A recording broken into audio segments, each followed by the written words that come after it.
എല്ലാ ദിവസവും രാവിലെ പാട്ടൊക്കെ ഇട്ട് എണീപ്പിക്കുന്നുണ്ട്, നേരം വെളുക്കുന്നുണ്ട് എന്ന് അറിയിക്കുന്നുണ്ട്. എന്നിട്ടും ഇതിൽ ബഹുഭൂരിപക്ഷം ആളുകൾക്കും ഇതുവരെ നേരം വെളുത്തിട്ടില്ലല്ലോ എന്ന് ബിഗ് ബോസിന് തോന്നിയിട്ടുണ്ടാവും. കണ്ടുകൊണ്ടിരിക്കുന്ന പ്രേക്ഷകരായ നമുക്കും തോന്നിയിട്ടുണ്ടാവും.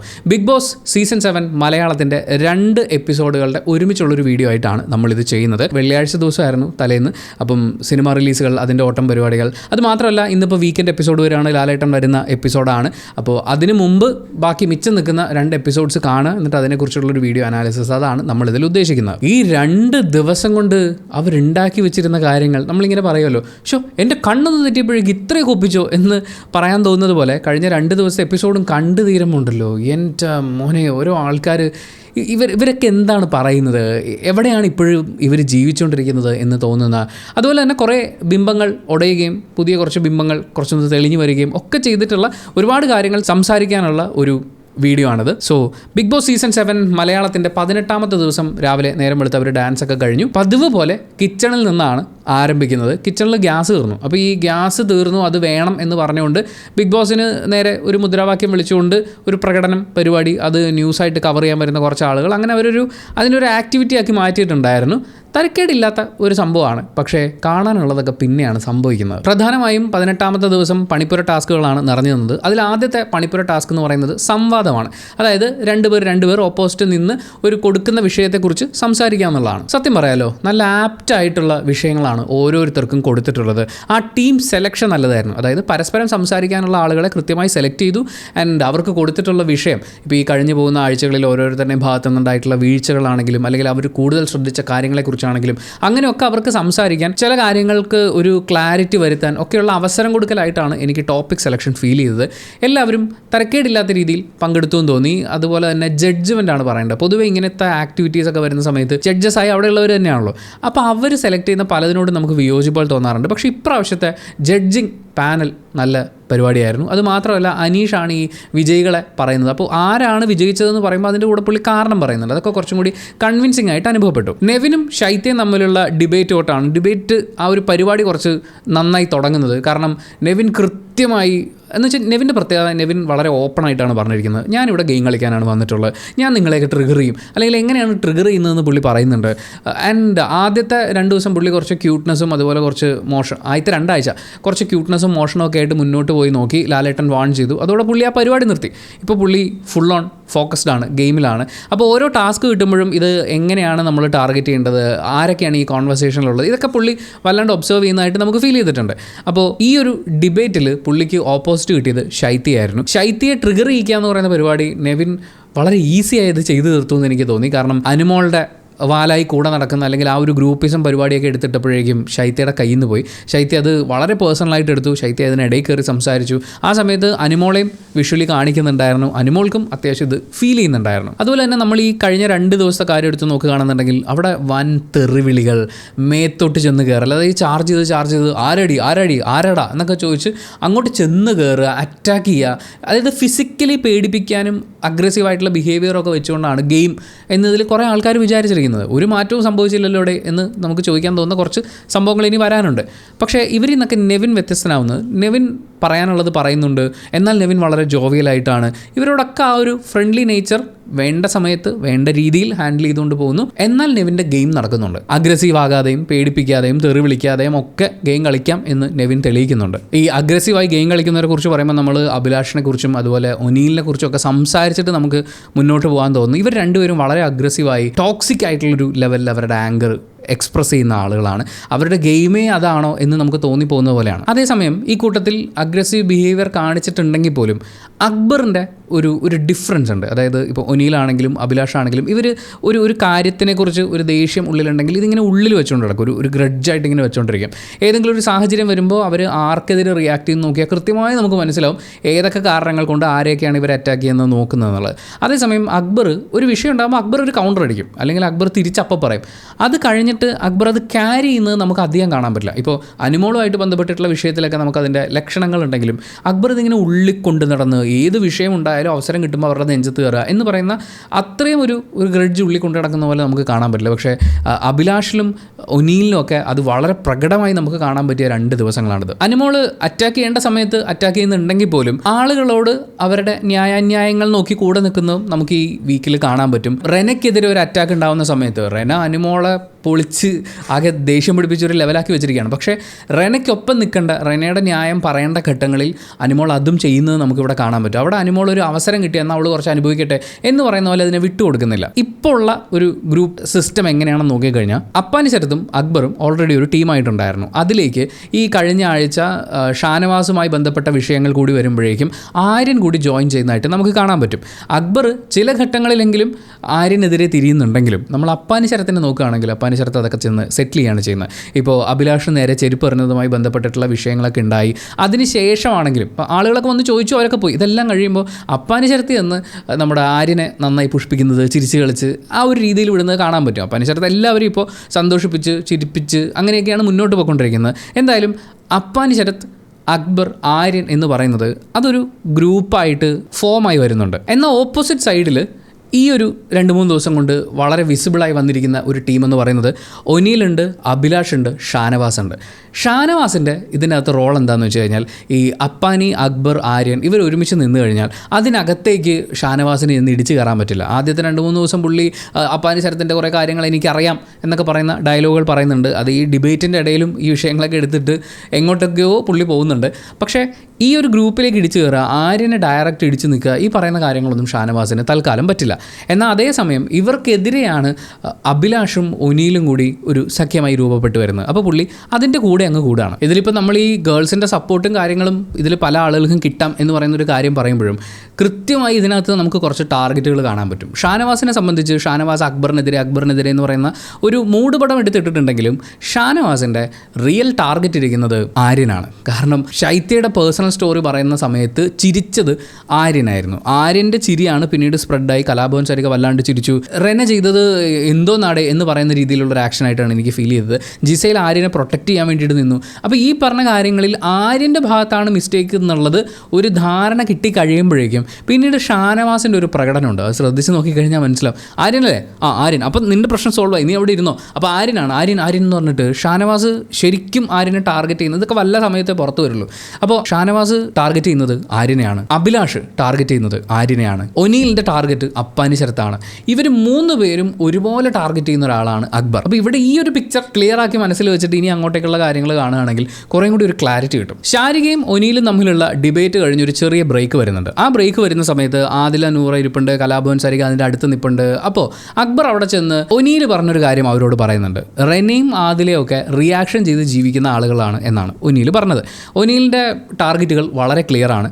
ആദിലയോട് ഒനീൽ ഇപ്പോൾ ടാർഗറ്റ് ചെയ്യുന്നതിൻ്റെ കാരണം മറ്റേ മൃഗങ്ങളുടെ മുഖം മൂടി വെച്ചിട്ടുള്ള ആ ടാസ്ക് ഒക്കെ വന്ന സമയത്ത് ആദില പച്ചയ്ക്കാണ് ഒനീലിനെ കുറ്റം പറഞ്ഞത്. ഒനീൽ തിരിച്ച് കയറി വന്ന് ഫസ്റ്റ് നോക്കിയത് ആദിലയ്ക്ക് ഏത് മൃഗമായിരിക്കും എന്നുള്ളതും ഒനീലാണത് ഏറ്റവും ലൗഡായി കുറേയും കൂടി കുത്തിക്കൊണ്ട് സംസാരിക്കുന്നത്. അത് ഒനീലിന് സഹിച്ചിട്ടില്ല. അതുപോലെ റെന ഫാത്തിമ ഒനീലിൻ്റെ അടുത്ത് തിരിച്ച് സംസാരിക്കുന്നു, ചെറിയ കുട്ടി എന്നൊക്കെ പറയുന്ന പോലത്തെ കുറച്ച് സംഭവങ്ങളുണ്ട്. അപ്പോൾ ഇവരൊക്കെ റിയാക്ഷൻ ചെയ്ത് ജീവിക്കുന്നതാണ് എന്ന് ഒനീൽ പറയുന്നുണ്ട്. അക്ബറിനോട് പറഞ്ഞത് അക്ബർ അവിടെ വന്നിരുന്ന് പറയാണ്. അപ്പോൾ അക്ബർ അപ്പം തന്നെ തിരിച്ചു പറഞ്ഞു, ഈ ബിഗ് ബോസ് ഗെയിം എന്ന് പറഞ്ഞു കഴിഞ്ഞാൽ തന്നെ റിയാക്ഷൻ ചെയ്യാന്നുള്ളതാണ്. ഒരാൾ ആക്ട് ചെയ്യുന്നു, അതിന് റിയാക്ട് ചെയ്യുന്നു. അത് കേട്ട് ആദിലയ്ക്ക് നല്ലോണം ദേഷ്യം വന്നു. അപ്പോൾ ആദില കുറച്ച് വാദങ്ങൾ മുന്നോട്ട് വെക്കുന്നുണ്ട്. അതായത് ഒനീൽ ഇരുന്ന ആ ബീൻ ബാഗ്, അതിൽ ഇരുന്ന് കഴിഞ്ഞാൽ നമ്മൾ തറയിൽ തട്ടും ആ ഒരു രീതിയിലേക്ക് ആ ബീൻ ബാഗ് വരെ ഇരുന്ന് പോകുന്നത് പോലെ പുള്ളി അവിടെ തന്നെ ഇരിക്കുകയാണ്. ഒരു പണിയെടുക്കാത്ത ഒരു ഇരിപ്പ് എന്നുള്ള അർത്ഥത്തിലാണ് ഞാനതിന് ആദ്യം എടുത്തത്. പക്ഷേ അത് കഴിഞ്ഞിട്ട് പിന്നെ എന്താണ് ഇവിടെ ബെല്ലി ഡാൻസ് കാണിക്കാൻ പോണോ എന്നൊക്കെ പറയുന്ന പോലത്തെ ഒരു ഡയലോഗും കൂടി വന്നിട്ടുണ്ടായിരുന്നു. അതും കൂടി ഇതിൻ്റെ ഒപ്പം ചേർത്ത് വെക്കുമ്പോൾ that's A body shaming thing. അത് എനിക്ക് അത്ര പോസിറ്റീവ് വൈബായിട്ട് ഫീൽ ചെയ്തിട്ടില്ല. എന്നാൽ അതേസമയം തങ്ങളെ കൃത്യമായി ടാർഗറ്റ് ചെയ്യുന്നു എന്നുള്ളൊരു ധാരണ ആദിലേക്ക് ഉണ്ടായിട്ടുണ്ട്. ആദിൽ അത് തിരിച്ചും കൊടുക്കാൻ സന്നദ്ധയായിട്ടാണ് ഇരിക്കുന്നത്. അതിൻ്റെ കൂടെ പറഞ്ഞ ഒരു ഡയലോഗ്, അത് വളരെ ക്ലാരിറ്റി ഉള്ള ഒരു ഡയലോഗ് തന്നെയായിരുന്നു. വീട്ടിൽ കാർന്നോമാർ പോലും ഇരിക്കില്ല ഇങ്ങനെ എന്ന് പറയുന്നുണ്ട്. അതായത് തൻ്റെ പകുതി പ്രായം പോലും ഇല്ലാത്ത റെനയ്ക്കൊക്കെ നേരെ ഒനീൽ നടത്തുന്നൊരു അറ്റാക്ക് ഉണ്ട്.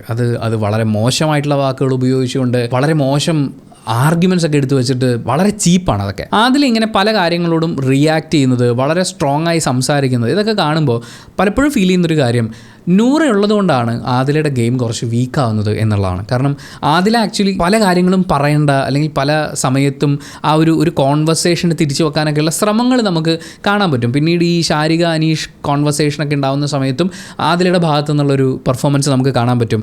ആദിലയും നൂറയും സെപ്പറേറ്റ് ചെയ്തിട്ടാണ് മറ്റേ മൃഗങ്ങളുടെ മുഖം നോക്കിയിട്ട് ആളെ കണ്ടുപിടിക്കുക എന്ന് പറയുന്ന ഒരു ടാസ്കിലിട്ടത്. ആ സമയത്തുള്ള ആദിലയുടെ പ്രകടനവും ഒക്കെ വിലയിരുത്തി നോക്കുമ്പോൾ നൂറ ആക്ച്വലി ചെയ്യുന്നത് എല്ലാത്തിൻ്റെയും ഒരു നമുക്കിതൊക്കെ പറഞ്ഞ് സോൾവ് ആക്കാം, സെറ്റിലാക്കാം എന്ന് പറയുന്നൊരു മീഡിയേറ്റർ പരിപാടികളാണ്, അല്ലെങ്കിൽ കുറച്ച് സമാധാനത്തിൽ നിന്ന് എന്ന് പറയുന്നൊരു ഡീലിംഗ് ആണ്. 1-2 ഇടങ്ങളിൽ തിളങ്ങുന്നത് കാണാൻ പറ്റും. പക്ഷേ ബാക്കി മൊത്തത്തിൽ നൂറ കുറച്ചൊരു സേഫ് ആക്കി എല്ലാം ഓക്കെ ആക്കി എന്ന് പറയുന്നൊരു സംഭവമുണ്ട്. പക്ഷേ ആദിലെ സംബന്ധിച്ച് ആദില വളരെ ലൗഡാണ്, ഭയങ്കര സ്ട്രോങ് ആയി സംസാരിക്കും.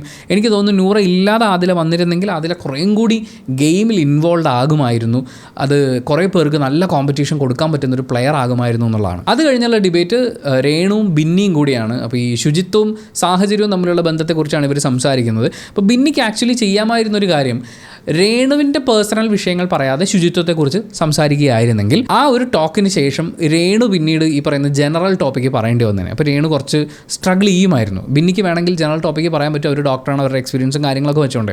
പക്ഷേ സംഭവിച്ചെന്താണെന്ന് വെച്ച് കഴിഞ്ഞാൽ ബിന്നി അവിടെ ഡിബേറ്റിൻ്റെ സമയത്ത് രേണുവിൻ്റെ പേഴ്സണൽ വിഷയം, അവരുടെ പേഴ്സണൽ ഹൈജീനുമായി ബന്ധപ്പെട്ട് അനുമോൾ പറഞ്ഞിട്ടുള്ള ആർഗ്യുമെൻസിനോട് കണക്ട് ചെയ്യാവുന്ന രീതിയിൽ ആ ഡിബേറ്റ് തുടങ്ങി വെച്ചു. അതുകൊണ്ട് തന്നെ രേണുവിന് അവിടെ കാര്യങ്ങൾ കുറച്ചും കൂടി എളുപ്പമായി. കാരണം പേഴ്സണൽ കാര്യമാണ് പറഞ്ഞത്. രേണു തന്നെ 10 പ്രാവശ്യം പറഞ്ഞു, പേഴ്സണലി എൻ്റെ പേരെടുത്ത് പറഞ്ഞുകൊണ്ട് പേഴ്സണൽ കാര്യം പറഞ്ഞുകൊണ്ട് ഞാൻ പേഴ്സണൽ കാര്യം പറയാം എന്ന് പറഞ്ഞുകൊണ്ട് രേണുവിൻ്റെ ഭാഗം അവിടെ ക്ലിയർ ചെയ്യാൻ പറ്റും. ഇതിൻ്റെ കൂടെ നമ്മൾ ശ്രദ്ധിക്കുന്നത്, ഇപ്പോൾ ഈ ഹൈജീൻ എന്ന് പറയുന്ന ഒരു വാക്കും കൂടി വരുമ്പോൾ നമ്മൾ ശ്രദ്ധിക്കേണ്ട ഒരു കാര്യം, അവിടുത്തെ കിച്ചൺ ഹൈജീൻ എന്ന് പറയുന്നത് അതിമാരകമാം വിധം തല്ലിപ്പൊളി അവസ്ഥയിലാണുള്ളത്. നിങ്ങൾ നോക്കുകയാണെങ്കിൽ ഇപ്പോൾ മുടി കെട്ടാതെ ഈ കിച്ചണിൽ വരുന്നു എന്ന് പറയുന്നൊരു കാര്യം ബിന്നി പറയുന്നുണ്ട്. അവിടെ ആരാണ് മുടി കെട്ടിയിട്ട് കിച്ചണിൽ വരുന്നത്? ആ കിച്ചണിൽ നിൽക്കുന്ന സമയത്ത് തന്നെ മുടി ഇങ്ങനെ അങ്ങോട്ടും ഇങ്ങോട്ടൊക്കെ ആക്കിയിടുക, അതുപോലെ അങ്ങോട്ടും ഇങ്ങോട്ടും ലൗഡായിട്ട് ഈ സംസാരിച്ച് തുപ്പൽ തെറിക്കുക. ബിന്നി തന്നെ സൂചിപ്പിച്ചതുപോലെ ചില ആൾക്കാരിങ്ങനെ മൂക്കൊക്കെ തുടച്ചിട്ട് പിന്നെ കിച്ചണിലേക്ക് പോയി വർക്ക് ചെയ്യുന്നത് നമുക്ക് കാണാൻ പറ്റും. നൂറയാണ് അങ്ങനെ ചെയ്തതെന്നാണ് എൻ്റെ ഓർമ്മ.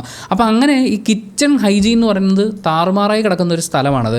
അങ്ങനെ കുറേ വിഷയങ്ങൾ ജനറലി പറഞ്ഞുകൊണ്ട് ബിന്നിക്ക് ആ വിഷയത്തിനെ കുറച്ചും കൂടി രേണുവിന് ഒത്തിരി കാര്യം പറയാൻ പറ്റാത്തൊരു സാഹചര്യത്തിൽ എത്തിക്കാമായിരുന്നു. പക്ഷേ ബിന്നി അത് ഉപയോഗിച്ചില്ല എന്ന് തോന്നി. രേണു ജയിക്കുകയും ചെയ്തു. അനുവും റെനയും തമ്മിലാണ് ഈ പ്രായവും ജീവിതാനുഭവങ്ങളും തമ്മിലുള്ള ബന്ധത്തെക്കുറിച്ചുള്ള ഒരു ഡിബേറ്റ് ടോപ്പിക്ക് വന്നത്. അപ്പോൾ അനുമോൾ ആ അവസരത്തിന് ഉപയോഗിച്ചത് എൻ്റെ അച്ഛനും അമ്മയും എന്നെ വളർത്തിയത് പ്രായമുള്ളവരെ ബഹുമാനിക്കാനാണ് എന്ന് പറഞ്ഞുകൊണ്ട് തൻ്റെ അച്ഛനമ്മ അങ്ങനെ ഒരു ടോക്കാണ് ഈ റെനയ്ക്കും അനുമോൾക്കും ഇടയിൽ വന്നത്. അതാണ് ഞാൻ പറഞ്ഞത്, ഈ ടോപ്പിക്ക് ഇവർക്ക് കൊടുത്തിരിക്കുന്നത് തന്നെ കഴിഞ്ഞ ദിവസങ്ങളിൽ ഉണ്ടായിട്ടുള്ള പ്രശ്നങ്ങളെക്കുറിച്ച് സംസാരിക്കാൻ ഉള്ളൊരവസരം എന്നുള്ള രീതിയിൽ കൂടിയാണ്. അപ്പോൾ അനുമോൾ പറയുന്നുണ്ട്, എൻ്റെ അച്ഛനും അമ്മയും എന്നെ വളർത്തിയിരിക്കുന്നത് ഇങ്ങനെയാണ്, ബഹുമാനിക്കാൻ അല്ലെങ്കിൽ ബഹുമാനം കൊടുക്കാൻ അച്ഛനും അമ്മയും പഠിപ്പിച്ചു എന്ന് പറയുമ്പോൾ റെന പറയുന്നത് ബഹുമാനം ഏൺ ചെയ്തെടുക്കേണ്ടതാണ്. റെനയാണ് അവിടെ ഏറ്റവും വാലിഡ് ആയിട്ടുള്ള പോയിന്റ് പറയുന്നതെന്നാണ് ഞാനിപ്പോഴും മനസ്സിലാക്കുന്നത്. കാരണം ബഹുമാനം എന്ന് പറയുന്നത് ഒരാളുടെ പ്രവൃത്തി കൊണ്ട്, അയാളുടെ ജീവിതം കൊണ്ട് അയാൾ ഏൺ ചെയ്യേണ്ടതാണ്. പ്രായമുണ്ട് എന്ന് കരുതി നമ്മൾ ഒരാളെ ബഹുമാനിക്കേണ്ട കാര്യമില്ല. അപ്പോൾ അച്ഛനെ കയറി എടാന്ന് വിളിക്കുമോ എന്നുള്ള ചോദ്യമാണ്, അല്ലെങ്കിൽ മറുചോദ്യമാണ് ഈ ഡിബേറ്റ് ടോക്കിനിടയ്ക്ക് അനുമോൾ റെനയ്ക്ക് നേരെ എറിയുന്നത്. അപ്പോൾ റെന പറയുന്നത് അച്ഛൻ മോശമായിട്ട് പെരുമാറുകയാണെങ്കിൽ മോശമാണെന്ന് പറയും. അങ്ങനെ പറയാൻ നമ്മൾ പഠിക്കണമല്ലോ. ഷാനവാസും അപ്പാനി ശരത്തുമാണ് ഈ കൂട്ടത്തിൽ കോമഡി ആയിപ്പോയത് എന്നെനിക്ക് ഫീൽ ചെയ്തിട്ടുണ്ടായിരുന്നു. കാരണം ഇവർക്ക് കിട്ടിയിട്ടുള്ള വിഷയത്തിനെ കുറിച്ച് സംസാരിക്കുന്നതിന് പകരം പേഴ്സണൽ ആയിട്ടുള്ള ചില കാര്യങ്ങൾ പറയാനുള്ള ഒരു അവസരം എന്നുള്ള രീതിയിലാണ് അവരിതിനെ വിനിയോഗിക്കുന്നത്. അത് ജഡ്ജിങ് പാനലിലുള്ള അനീഷ് ചൂണ്ടിക്കാണിക്കുന്നുമുണ്ട്. പക്ഷേ ഷാനവാസ് സമ്മതിക്കില്ല. ഷാനവാസ് പറയുന്നത് ഇത് ഞാൻ പ്രതീക്ഷിച്ചത് തന്നെയാണ് എന്നുള്ളതാണ്. കാരണം ആരെങ്കിലും ഒരാളെ സെലക്ട് ചെയ്യണം എന്നുള്ളത് കൊണ്ട് ശരത്തിനെ സെലക്ട് ചെയ്യാമെന്ന് അവർ പറഞ്ഞു. എന്തായാലും ഡിബേറ്റ് ടോപ്പിക്കുകൾ കഴിഞ്ഞപ്പോൾ ഈ ഡിബേറ്റിൽ ജയിച്ചിട്ടുള്ള ആൾക്കാരിൽ നിന്ന് ഒരാൾക്ക് പണിപ്പുര ടാസ്കിൽ പങ്കെടുക്കാം എന്ന് പറയുന്നൊരു ഘട്ടം വന്നു. ആ സമയത്ത് ഒനിയിലും റെനയും മാത്രമാണ് ഞങ്ങൾ പോകാം അല്ലെങ്കിൽ ഞാൻ പോകാം എന്ന് പറഞ്ഞുകൊണ്ട് ഫൈറ്റ് ചെയ്യുന്നത്. ബാക്കിയുള്ളവരൊക്കെ എന്നാൽ പിന്നെ അവർ പൊക്കോട്ടെ എന്ന് പറയുന്ന ഒരു ആറ്റിറ്റ്യൂഡിൽ ബാക്കോട്ട് മാറി നിൽക്കുന്നതായിട്ട് തോന്നി. ഇതിനു മുമ്പും നമ്മൾ പറഞ്ഞിട്ടുള്ളതാണ്, ഈ പണിപ്പുര ടാസ്കിൽ പങ്കെടുക്കുക അല്ലെങ്കിൽ കുറച്ച് ഫിസിക്കലി ഈ ടീമിന് മൊത്തത്തിൽ ഗുണം കിട്ടുന്ന എന്നാൽ ഫിസിക്കലി കുറച്ച് എഫക്റ്റീവായിട്ടുള്ള എന്തെങ്കിലും ഒരു കാര്യത്തിന് ഇറങ്ങണം എന്നൊക്കെ പറഞ്ഞു കഴിഞ്ഞാൽ എല്ലാവരും നേരെ ആര്യൻ, ജിസൈൽ എന്നൊക്കെ പറയുന്ന ആ ഒരു സെലക്ഷനിലേക്ക് പോവുകയാണ്. അതാണ് അഭിലാഷ് തലേ ദിവസം ചൂണ്ടിക്കാണിച്ചിട്ടുള്ളത്. എല്ലാവരും പങ്കെടുക്കണം, എല്ലാവരും ഇതിൻ്റെ ഭാഗമാവണമല്ലോ. പക്ഷേ ഒനിയിലും റെനയും മാത്രമാണ് ഞാൻ പോകാം എന്ന് പറഞ്ഞിട്ട് മുന്നോട്ട് വരുന്നത്. ആ സമയത്ത് അഭിലാഷും ഒരുപാട് ഷൗട്ട് ചെയ്യുന്നുണ്ട്, റെന ഒരുപാട് ഫൈറ്റ് ചെയ്ത് നിൽക്കുന്നുണ്ട്. റെനയുടെ അടുത്ത് അഭിലാഷ് ഇങ്ങനെ ഷൗട്ട് ചെയ്ത് പറയുന്നൊരു കാര്യം സെൽഫിഷ് ആവാണ്ട് കളിക്കണം എന്നുള്ളതാണ്. അഭിലാഷ് പറയുന്നതിൽ കാര്യമില്ലാതെ അയാൾ ഷൗട്ട് ചെയ്തിട്ട് കാര്യമില്ലല്ലോ. സെൽഫിഷായിട്ട് തന്നെ കളിക്കേണ്ട ഒരു കളിയാണ് ബിഗ് ബോസ് ഹൗസിലെ ഈ പറയുന്ന എല്ലാ ഗെയിംസും. പണിപ്പുര ടാസ്ക് വരുന്ന സമയത്ത് പരമാവധി കാര്യങ്ങൾ എടുത്ത് പെട്ടെന്ന് ഓടി വരാൻ എനിക്ക് പറ്റും എന്ന് റെന പറയുമ്പോൾ നമ്മൾ അവിടെ കൺസിഡർ ചെയ്യേണ്ട കുറച്ച് ഫിസിക്കൽ ഫാക്ടേഴ്സും കൂടി ഉണ്ടെന്ന് തോന്നുന്നു. കാര്യം 5-6 പേര് ഒരുമിച്ച് ആ ഒരു ചെറിയ ഡോറിൽ കൂടി കയറുന്ന സമയത്ത് റെനയെ പോലെ ഒരാൾക്ക് കുറച്ചും കൂടി ഫാസ്റ്റായി പോയി സാധനങ്ങൾ എടുത്തുകൊണ്ട് വരാൻ പറ്റും. പക്ഷേ എല്ലാവരും അവരവരുടെ അവസരങ്ങൾക്ക് വേണ്ടി വാദിക്കണം എന്ന് പറയുന്നൊരു കാര്യവും നമ്മൾ പരിഗണിക്കണം. എന്തായാലും ഒനിയിലാണ് ആ കൂട്ടത്തിൽ പണിപ്പുര ടാസ്കിൽ പങ്കെടുക്കാൻ വേണ്ടിയിട്ട് സെലക്ട് ചെയ്യപ്പെടുന്ന ആൾ. ഇവിടെയൊക്കെ നമ്മൾ ശ്രദ്ധിക്കേണ്ട അനീഷിൻ്റെ ഒരു മൂവ്മെൻ്റൊക്കെയാണ്. പുള്ളി ഈ പ്രോബ്ലം സോൾവർ എന്ന് പറയുന്ന ആ ഒരു ടാസ്ക്കാണ് പല ഘട്ടങ്ങളിലും ഏറ്റെടുക്കുന്നത്. കാര്യം വലിയ വഴക്കൊക്കെ ഉണ്ടാകുമ്പോൾ രണ്ടുപേരെ പിടിച്ചു മാറ്റുക, കാര്യം എന്താണെന്ന് മനസ്സിലാക്കൂ, ശ്രദ്ധിക്കൂ എന്നൊക്കെ പറയുന്ന വർത്താനങ്ങളും ആൾക്കാരെ മാറ്റി നിർത്തലുകളും ഇതൊക്കെ അനീഷാണ് നിർവഹിക്കുന്നത്. പിന്നീടാണ് റെനയും ആര്യനും ജിസയിലും കൂടിയുള്ള ഒരു കോൺവെർസേഷൻ നമ്മൾ കാണുന്നത്. അതിനെക്കുറിച്ചാണ് ഞാൻ പറഞ്ഞത്. റെന വല്ലാണ്ട് ആ ഒരു ഗ്രൂപ്പിലെ അനിയത്തിക്കുട്ടി അല്ലെങ്കിൽ ആ ഗ്രൂപ്പിൽ അംഗീകരിക്കപ്പെടുന്ന ഒരാൾ, ഇപ്പം നമുക്കും ചെറിയൊരു പ്രായത്തിലൊക്കെ തോന്നുന്നൊരു കാര്യമാണ്. കുറച്ച് മുതിർന്ന ആളുകൾ നമ്മൾ അംഗീകരിച്ച് കഴിഞ്ഞാൽ നമ്മളും അവിടെ പോയി ഇങ്ങനെ നെഞ്ചും പിരിച്ച് വെക്കും. നമ്മൾ കൂട്ടത്തിൽ ആളായി എന്ന് പറയുന്ന പോലത്തെ ഒരു ഫീൽ ഉണ്ടാവും. പക്ഷേ അവർ നമ്മളെ മാനിപ്പുലേറ്റ് ചെയ്യുന്നതും യൂസ് ചെയ്യുന്നതും ചിലപ്പോൾ നമ്മൾ കാണാതെ പോകും. അതീ പറയുന്ന സ്നേഹമുണ്ട്, ബഹുമാനമുണ്ട്, പിന്നെ ബാക്കിയുള്ളവർ അംഗീകരിക്കാത്തൊരിടത്ത് ഇവർ അംഗീകരിക്കുന്നു എന്ന് പറയുന്ന പോലത്തെ ഒരു ഫീലുണ്ട്. അപ്പോൾ വളരെ ഈസിലി മാനിപ്പുലേറ്റഡ് ആവാൻ സാധ്യതയുള്ളൊരു സ്പേസിലാണ് നിൽക്കുന്നത്. കാരണം ആര്യനും ജിസയിലും അവർ തമ്മിലാണ് ഒരുപക്ഷെ റെന ഈ ഗ്രൂപ്പിൽ വരുന്നതിനേക്കാൾ കൂടുതൽ ഒരു ബോണ്ടിങ് ഉള്ളത്. രണ്ടുപേരും അങ്ങോട്ടും ഇങ്ങോട്ടും ഭയങ്കരമായി പ്രൊട്ടക്റ്റ് ചെയ്യുന്നവരും സ്വന്തം തെറ്റുകൾ അംഗീകരിച്ച് കൊടുക്കാത്തവരുമാണ്. നാളെ ഒരു സാഹചര്യം വരുമ്പോൾ റെന അതിൽ നിന്ന് കംപ്ലീറ്റ്ലി ഔട്ട് ആവുകയും ടാർഗറ്റ് ചെയ്യപ്പെടുകയും ചെയ്യാനുള്ള സാധ്യത വളരെ കൂടുതലാണ്. ഇവർക്കിടയിലുള്ള ഈ സൗഹൃദം ഹൗസിൽ ഒരു വലിയ ഡിസ്കഷനായി നിൽക്കുമ്പോൾ റെന ആ ഗ്രൂപ്പിലേക്ക് വരുന്നത് റെനയ്ക്കും ബാക്കിയുള്ളവരുടെ ആ ഒരു പ്രീതി കുറയാനുള്ള ഒരു സാധ്യതയുണ്ട്. പക്ഷേ അത് എനിക്കൊരു വിഷയമല്ല എന്നാണ് ഞാൻ മനസ്സിലാക്കുന്നത്. എന്നാൽ പോലും മാനിപ്പുലേറ്റഡ് ആവാൻ വളരെ സാധ്യതയുള്ളൊരു സ്പേസാണ്. അവരുടെ കോൺവെർസേഷനിൽ നമ്മൾ ശ്രദ്ധിക്കേണ്ട ഒരു കാര്യം, അനുമോളെക്കുറിച്ച് ആര്യനും റെനയും തമ്മിൽ സംസാരിക്കുമ്പോൾ ഇപ്പം ഒന്ന് പൊക്കിക്കോ ജിസൈലിന് കൊള്ളുന്നുണ്ടെന്നുള്ള അർത്ഥത്തിൽ ആര്യൻ റെനയെ പതുക്കെ തട്ടുന്നുണ്ട്. എന്തായാലും രണ്ടുപേരും കൂടി അനുമോളെ പൊക്കി പറയുമ്പോൾ ജിസൈലിൻ്റെ മുഖം വല്ലാണ്ട് വാടി വരികയും അത് കഴിഞ്ഞ് ജിസൈൽ പറയുന്നുണ്ട് വേറെ ആര് പറഞ്ഞാലും കുഴപ്പമില്ല, എനിക്ക് നീ പറഞ്ഞാൽ കുഴപ്പമാണ് എന്ന് ആര്യനോട് പറയുന്നുണ്ട്. അപ്പം ഒന്ന് അനുമോളോടുള്ള ഈ ഒരു ജലസ് ഒരു സംഭവം ഉണ്ട്. അതിൻ്റെ കൂടെ ആര്യൻ അനുമോളെക്കുറിച്ച് പറയാൻ പാടില്ല. അതൊരു ക്ലിയർ കട്ട് മറ്റേ ഗ്രൂപ്പ് പരിപാടിയാണ്. നീ നമ്മുടെ ഫ്രണ്ടാണ്, അപ്പോൾ അവരൊന്നും നിൻ്റെ ഫ്രണ്ടാകുമ്പോഴുള്ള കാര്യം എനിക്ക് അവരോട് ഇഷ്ടമല്ല എന്നൊക്കെ പറയുന്ന ആ ഒരു ഗ്രൂപ്പ് പരിപാടി അവിടെ വളരെ വിസിബിളായിട്ട് നമുക്ക് കാണാൻ പറ്റും. അത് കഴിഞ്ഞ് രണ്ടാമത്തെ പണിപ്പുര ടാസ്ക് വരാണ്. അതൊരു 1.5 ടാസ്ക് തന്നെയായിരുന്നു. കാരണം ഒരു ചെറിയ സ്ക്വയർ ഏരിയ എടുത്തിട്ട് അതിൽ മണലിട്ടിട്ടുണ്ട്. അപ്പോൾ അതിൽ കൂടുതൽ കൊടികൾ നാട്ടി വെക്കുന്ന ടീമാണ് ജയിക്കാമെന്ന് പറയുന്നുണ്ട്. അപ്പോൾ 2 ടീമിനും കൊടികൾ കൊടുത്തിട്ടുണ്ട് 2 കളറിൽ. അപ്പോൾ ഇവർ ടീം ഏതാണ് ആരാണെന്ന് പോലും മനസ്സിലാക്കാൻ പറ്റാത്ത അത്രയും രീതിയിൽ ഇവർ കൂടിക്കുഴഞ്ഞ് മണ്ണിൽ കിടന്ന് മറിഞ്ഞ് ആക്രമിച്ച് ഇതിനിടയിൽ കുറച്ച് പേഴ്സണൽ ഫൈറ്റുകളായി മാറുന്നത് നമുക്ക് കാണാൻ പറ്റും. കാരണം ഷാനവാസ് ഓടി കിടന്ന് ഓരോരുത്തരെയും തള്ളുക, വലിച്ച് പുറത്തിടുക, ഇങ്ങനെയുള്ള കാര്യങ്ങൾ ചെയ്യുന്നു. അക്ബറും അത് ചെയ്യുന്നുണ്ട്. എനിക്ക് തോന്നുന്നു ആസ് എ ടീം നമ്മൾ മത്സരിക്കുന്ന സമയത്ത് നമ്മുടെ ടീമിൽ ഇന്ന ആളുകൾക്ക് അപ്പുറത്തെ ടീമിൽ ഇന്ന ആൾക്കാരെ ആക്രമിക്കാം, അല്ലെങ്കിൽ അങ്ങനെ നമുക്ക് ഡിഫെൻഡ് ചെയ്ത് നിൽക്കാം എന്നൊക്കെ പറയുന്ന പോലത്തെ കുറച്ചും കൂടി സ്ട്രാറ്റജിക്കൽ ആവാമായിരുന്നു എന്ന് തോന്നി. എന്തായാലും സ്ട്രാറ്റജി ഉപയോഗിച്ചിട്ടാണോ അല്ലയോ എന്നറിയില്ല. അങ്ങോട്ടും ഇങ്ങോട്ടും ഉന്തും തള്ളുമൊക്കെ കാര്യമായിട്ട് നടക്കുന്നു. ആദ്യം ഗ്രൗണ്ടിൽ കൊടിയുടെ പുറത്തേക്ക് വീണ ആളുകളൊക്കെ അവസാനം വരെ അവിടെ കിടക്കുന്നത് നമുക്ക് കാണാൻ പറ്റും. എണീറ്റ് പോ എന്ന് ബിഗ് ബോസ് പറഞ്ഞതിന് ശേഷവും അവിടെ അള്ളിപ്പിടിച്ചിരിക്കുന്ന ഇവരുടെ ഈ ഒരു കിടപ്പ് കാരണം ലോങ് ആയിട്ടുള്ള ബസർ അടിക്കേണ്ട ഒരു സാഹചര്യം കൂടി അവിടെ ഉണ്ടായി എന്നുള്ളത് നമ്മൾ ശ്രദ്ധിക്കേണ്ടതാണ്. കാരണം ഇവർ ഗെയിമിൽ നിന്നിട്ട് ഭയങ്കര പേഴ്സണൽ ആവാണ്. അക്ബറും ഷാനവാസും തമ്മിൽ പേഴ്സണൽ ആവുന്നത് നമുക്ക് കാണാൻ പറ്റും. ഷാനവാസ് ഇതിനിടയ്ക്ക് നൂറയാണോ ആദിലയാണെന്ന് തോന്നുന്നു, അല്ല ശൈത്യയാണെന്ന് തോന്നുന്നു, കടിക്കാനൊക്കെ നോക്കുന്ന പോലത്തെ അത് ആ വിഷ്വൽ ശ്രദ്ധിച്ച് കഴിഞ്ഞാൽ മനസ്സിലാവും എന്താണ് ഈ കാണിക്കുന്നത്. അത് ശരിക്കും അപ്പാനിശരത്ത് കണ്ടിരുന്നെങ്കിൽ അപ്പാനിശരത്തിന് അതൊരു വിഷയമാക്കി എടുക്കായിരുന്നു. എന്നാലും ഷാനവാസ്ക നിങ്ങളൊരു മഹാവൃത്തിയുടെ അവിടെ കാണിക്കാൻ നോക്കി. അത് ഞാൻ പറയുന്നില്ല, കാരണം നിങ്ങളുടെ പുറത്തുള്ള ഫാമിലിക്ക് ചിലപ്പോൾ അത് അഫക്റ്റ് ആവും. അതുകൊണ്ട് ഞാൻ പറയുന്നില്ല എന്ന് വേണമെങ്കിൽ ശരത്തിന് പറഞ്ഞുകൊണ്ട് നടക്കാമായിരുന്നു എന്ന് തോന്നി. ഇതിനിടയ്ക്കൊരു 1 മിനിറ്റ് ബ്രേക്ക് എടുക്കാൻ പറഞ്ഞ സമയത്ത് കലാഭവൻ സരികയുടെ ഒരു നിപ്പും ലുക്കും ഒക്കെ കാണുമായിരുന്നു. കാര്യം അത്രയും എല്ലാവരും ഫിസിക്കലി ഇത് ഭയങ്കര വിഷയമായിട്ട് കാണുകയാണ്. ഷാനവാസ് ഇതിൻ്റെ ഇടയിൽ പുറത്തേക്ക് ഇറങ്ങി മണ്ണും എടുത്ത് പുറത്തേക്ക് പോയിട്ട് ആളുകളുടെ മേത്തോട്ട് എറിയാമെന്ന് പറയുന്നൊരു കാര്യം ചെയ്തു. കണ്ണാടി എല്ലാവർക്കും കൊടുത്തിട്ടുണ്ടല്ലോ, അത് ആ ഒരു സേഫ്റ്റിക്കായിരിക്കും എന്ന് വേണമെങ്കിൽ നമുക്ക് വാദിക്കാം. പക്ഷേ വേറെയും ദ്വാരങ്ങളൊക്കെ നമ്മുടെ മുഖത്തുണ്ടല്ലോ, മൂക്കുണ്ട്, ചെവിയുണ്ട്. അപ്പോൾ അങ്ങനെ മണ്ണെറിയുന്നത് അത് ഭയങ്കര ചീപ്പായിട്ടുള്ളൊരു സ്ട്രാറ്റജി ആയിട്ട് തോന്നി. ഒനിയിൽ, അനീഷ്, അക്ബർ ഇവരൊക്കെ അങ്ങോട്ടും ഇങ്ങോട്ടും ഉന്തും തള്ളും. അതിനിടയ്ക്ക് ഒനിയിൽ അനീഷിനെ പിടിച്ച് തള്ളിയത് ഭയങ്കര മോശമായിട്ടുള്ളൊരു കാര്യമായിട്ട് തോന്നി. നമ്മളൊരാളെ ലോക്ക് ചെയ്ത് പിടിച്ച് ഇതിൻ്റെ പുറത്തേക്ക് കൊണ്ടുവരിക എന്ന് പറയുന്ന ആ സ്ട്രാറ്റജി ഈസ് ഫൈൻ. അവിടെ നമുക്കൊരു റെസ്പെക്റ്റിൻ്റെ സാധനമുണ്ട്, പിന്നെ നമ്മുടെ ഈ ഒരു ബോഡി സ്ട്രെങ്ത്തും കാര്യങ്ങളൊക്കെയാണ്. പക്ഷേ ഒരാളുടെ ഡ്രസ്സിന് പിടിച്ച് കഴുത്ത് ലോക്കാക്കി വലിച്ച് പുറത്തേക്ക് എറിയുക, അല്ലെങ്കിൽ ഒരാളെ ഇങ്ങനെ 2 കൈ കൊണ്ട് തള്ളി പുറത്തേക്ക് എറിയുക എന്നൊക്കെ പറയുന്നത് അത് വളരെ മോശമായിട്ടുള്ള സ്ട്രാറ്റജിയാണ്. അവിടെ ഒനിയിലാണെങ്കിലും ഷാനവാസ് ആണെങ്കിലും ചെയ്തത് വളരെ മോശമായിപ്പോയി അനീഷിനോട്. ആദിലയും ശാരികയും തമ്മിൽ ആ ഫൈറ്റ് വല്ലാണ്ടൊരു പേഴ്സണൽ ഫൈറ്റായി മാറുന്ന പോലെ ഫീൽ ചെയ്തിട്ടുണ്ടായിരുന്നു. ശൈത്യം എന്തോ ആണ് വന്ന് പിടിച്ചു മാറ്റുന്നത്. പിടിച്ചു മാറ്റിയില്ലായിരുന്നെങ്കിൽ പൊരിഞ്ഞ ഇടി നടക്കും എന്നുള്ളത് വളരെ എവിഡൻ്റ് ആയിരുന്നു. എന്തായാലും എന്തായാലും അങ്ങോട്ടും ഇങ്ങോട്ടും ഈ കടുത്ത ആക്രമണങ്ങൾക്ക് ശേഷം ഏത് ടീമാണ് ജയിച്ചതെന്ന് നോക്കുമ്പോൾ അഭിലാഷ് ഉൾപ്പെടുന്ന ടീമാണ് ജയിച്ചിട്ടുള്ളത്. ആ സമയത്ത് ജിസേലിൻ്റെ എക്സ്പ്രഷനാണ് ശ്രദ്ധിക്കേണ്ടത്. ജിസേൽ ബേസിക്കലി നമ്മുടെ ആര്യൻ ചെരിപ്പെറിഞ്ഞു എന്നൊക്കെ പറയുന്ന വിഷയത്തിന് ശേഷമാണ് അഭിലാഷിനെ കുറിച്ച് സംസാരിക്കുന്നതായിട്ട് നമുക്ക് തോന്നുന്നത്. പക്ഷേ ഓൾറെഡി മുടി മൊട്ടയടിക്കൽ ടാസ്ക് അല്ലെങ്കിൽ ധീരന്മാരുടെ ടാസ്ക് ഏറ്റെടുത്ത് നിങ്ങൾ വന്നതല്ലേ, എന്നിട്ട് നിങ്ങൾ പെർഫോം ചെയ്യാഞ്ഞത് മോശമായിപ്പോയി എന്നൊക്കെ പറയുന്ന അഭിലാഷിൻ്റെ പ്രകടനം ജിസേൽ വല്ലാണ്ട് നോട്ട് ചെയ്ത് വെച്ചിട്ടുണ്ട്. അവരുടെ ഉള്ളിൽ ആ ഒരു സംഭവം കിടപ്പുണ്ട്. അതുകൊണ്ട് തന്നെ ഈ അഭിലാഷ് ഉൾപ്പെടുന്ന ടീം ജയിച്ചു. അപ്പോൾ അതിൽ നിന്ന് അനുമോൾ പോകാം എന്ന് പറഞ്ഞു വരുമ്പോഴേക്കും അഭിലാഷ് പോ എന്ന് ആദ്യം പറയുന്നത് ജിസേലാണ്. അഭിലാഷല്ലേ പോകണ്ട, നീ അവിടെ കിടന്ന് ബഹളം വെച്ചതല്ലേ എന്നൊക്കെയുള്ള രീതിയിൽ ജിസേൽ അത് ചോദ്യം ചെയ്യുന്നുണ്ട്. വളരെ സിമ്പിളായി വളരെയധികം പേഴ്സണലായിട്ട് ജിസേൽ അത് എടുത്തിട്ടുണ്ട്. അതിൻ്റെ ഒരു ചെറിയ റിഫ്ലക്ഷൻ നമുക്ക് കുറച്ച് കഴിയുമ്പോൾ വീണ്ടും കാണാൻ പറ്റും. അങ്ങനെ അനുമോൾ നിൽക്കുന്ന സമയത്ത് അനീഷ് ഇതുവരെ ഈ പണിപ്പുരയിൽ പോയിട്ടില്ല എന്ന് പറയുന്ന ഒരു കാര്യത്തിൻ്റെ ആ ഒരു കൺസിഡറേഷൻ കൂടി കൊടുത്തുകൊണ്ട് അനീഷിനെ പണിപ്പുര ടാസ്കിലേക്ക് അവർ നോമിനേറ്റ് ചെയ്യുകയാണ്. എന്തായാലും അഭിലാഷ് പോയില്ല. അത് കഴിഞ്ഞിട്ടാണ് വളരെ വളരെ വളരെ പ്രധാനപ്പെട്ട, നമ്മളിത് ശ്രദ്ധിച്ച് നോക്കിയിട്ടില്ലെങ്കിൽ നമുക്ക് ശരിക്കുള്ള വില്ലന്മാർ നായകന്മാരായി തോന്നുകയും നായകന്മാരായി നമ്മൾ കാണുന്നവർ വില്ലന്മാരാണെന്ന് തോന്നുകയും ഒക്കെ ചെയ്യുന്ന ഒരു ഇൻസിഡൻ്റ് ആണിത്. ശൈത്യ അവരുടെ പേഴ്സണൽ സ്റ്റോറി പറയാണ്. ആ പേഴ്സണൽ സ്റ്റോറി പറയുന്ന സമയത്ത് ആര്യനും ജിസേലും ഒരുമിച്ചാണ് ഇരിക്കുന്നത്. അപ്പോൾ അങ്ങനെ ഇരിക്കുന്ന സമയത്ത് ആര്യൻ ചിരിക്കുന്നതായിട്ടാണ് നമ്മൾ കാണുന്നത്. പിന്നെ ആ സമയത്തൊക്കെ ആര്യൻ ഇങ്ങനെ നടുവേന കൊണ്ടാണ് എന്നൊക്കെ പറയുന്നുണ്ട്. പിന്നീട് ന്യായീകരിക്കുമ്പോഴും ആര്യൻ അത് തന്നെയാണ് പറയുന്നത്. എന്തായാലും ആര്യൻ ചിരിച്ചു കഴിയുമ്പോൾ പുറകിലേക്ക് മാറിയിരിക്കാൻ കലാഭവൻ സരിക പറയുന്നുണ്ട്. അപ്പോൾ ആര്യൻ എന്താ ചെയ്യുന്നതെന്ന് വെച്ചാൽ ഈ സരികയും റെനയൊക്കെ ഇരിക്കുന്ന ആ രണ്ട് സോഫയുടെ ഇടയിൽ ഒരു ഗ്യാപ്പ് ഉണ്ട്. പുള്ളി ആ ഗ്യാപ്പിലേക്ക് പോയിരിക്കുന്നു.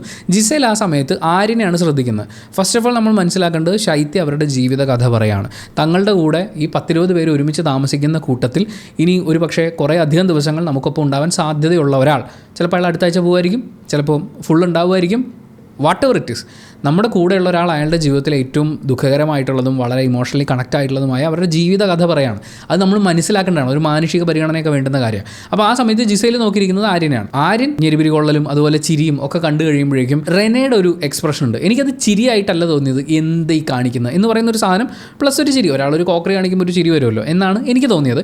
ഏറ്റവും അധികം അവിടെ ചിരിക്കുന്നത് കലാഭവൻ സരികയാണെന്നുള്ളത് നമ്മൾ ശ്രദ്ധിക്കണം. ആ സമയത്ത് ഷാനവാസും അക്ബറും ഒക്കെ ഇവരെയാണ് ശ്രദ്ധിച്ചുകൊണ്ടിരിക്കുന്നത്. അവരെന്ത് ചിരിയാണ് ചിരിക്കണം, എന്ത് മോശം പരിപാടി കാണിക്കുന്നത് എന്നൊക്കെ പറയുന്നുണ്ട്.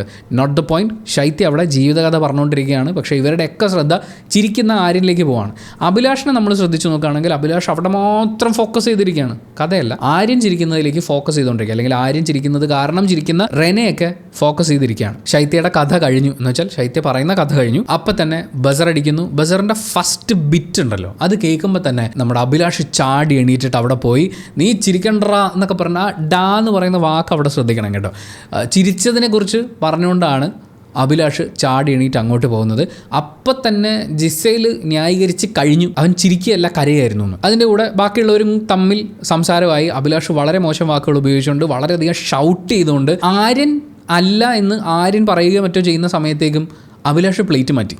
അഭിലാഷ് പറയുന്നത് നീ കരഞ്ഞു അല്ലെ ചിരിച്ചു എന്നുള്ളതല്ല, ഇവിടെ കൂടെ ഇരുന്ന മറ്റു പലരും ചിരിച്ചു എന്നുള്ളതാണ് വിഷയം എന്നുള്ള രീതിയിൽ അഭിലാഷ് വിഷയം മാറ്റിക്കളഞ്ഞു. ഞാൻ വീണ്ടും പറയുന്നു, ശൈത്യ അവരുടെ ജീവിതകഥ പറഞ്ഞുകൊണ്ടിരുന്ന വളരെ ഇമോഷണൽ ആയിരിക്കുന്ന ഒരു സാഹചര്യത്തിലാണ്. നമ്മുടെ മിനിമം കോമൺ സെൻസ് വെച്ച് നമ്മൾ മനസ്സിലാക്കേണ്ട ഒരു കാര്യം, അങ്ങനെ ഒരു കാര്യം പറഞ്ഞു കഴിയുമ്പോൾ ശൈത്യ വളരെ വീക്കായിട്ടുണ്ടാവും ഒരു പക്ഷേ ഇമോഷണലി.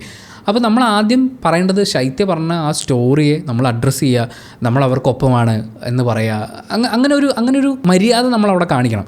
അതിന് ശേഷമാണ് ഇപ്പോൾ അഭിലാഷ് നീ ഒരു കാര്യം പറയണമായിരുന്നെങ്കിൽ അഭിലാഷിന് മുന്നിലേക്ക് വന്നിട്ട് ശൈത്യ അത് വളരെ ടച്ചിങ് ആയിട്ടുള്ളൊരു സ്റ്റോറി ആയിരുന്നു, പക്ഷേ ശൈത്യ ഇത്രയും ജീവിത അനുഭവങ്ങളൊക്കെ പറയുന്ന സമയത്ത് നിങ്ങൾ ആ ചിരിച്ചുകൊണ്ടിരുന്നത് വളരെ മോശമായിപ്പോയി, അത് ശൈത്യ അപമാനിക്കുന്ന പോലെയാണ് എന്ന് അഭിലാഷ് പറഞ്ഞിരുന്നെങ്കിൽ ഒരു മിനിമം റെസ്പെക്റ്റ് ശൈത്യയ്ക്ക് കൊടുത്തു എന്ന് നമുക്ക് മനസ്സിലാക്കാൻ പറ്റും. ഇവരുടെ വികാര പ്രകടനങ്ങൾ മുഴുവൻ ശൈത്യ അവിടെ അങ്ങനെ പറഞ്ഞുകൊണ്ടിരുന്നപ്പോൾ ചെയ്തു എന്നുള്ളതാണ്. പക്ഷേ നോ ബഡി കേസ് ശൈത്യ എന്താ പറഞ്ഞതെന്നുള്ളത് ഒരാളത് ചോദിക്കുന്നില്ല. ശൈത്യ അതിനുശേഷം മാറിയിരിക്കുമ്പോൾ ഒരൊറ്റ ആളാണ് ശൈത്യയെ പോയി ആശ്വസിപ്പിക്കുന്നതായിട്ട് ഈ 1 hour എപ്പിസോഡിൽ നമ്മൾ കാണുന്നത്, അത് രേണു മാത്രമാണ്.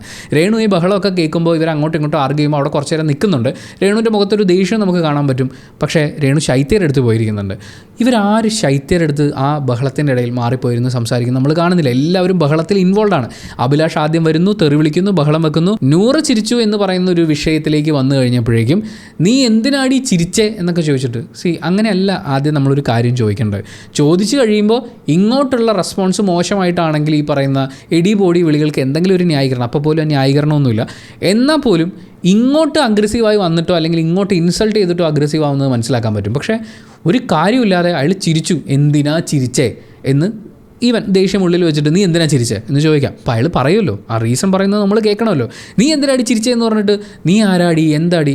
ഇതിൽ റെന വന്ന് ലാൻഡായ മൊമെൻറ്റിൽ നമുക്ക് ഒനീലിനെ കാണാൻ പറ്റും. ഒനീൽ ചാടി വീഴുന്നു, റെനയുടെ അടുത്തേക്ക് പോകുന്നു.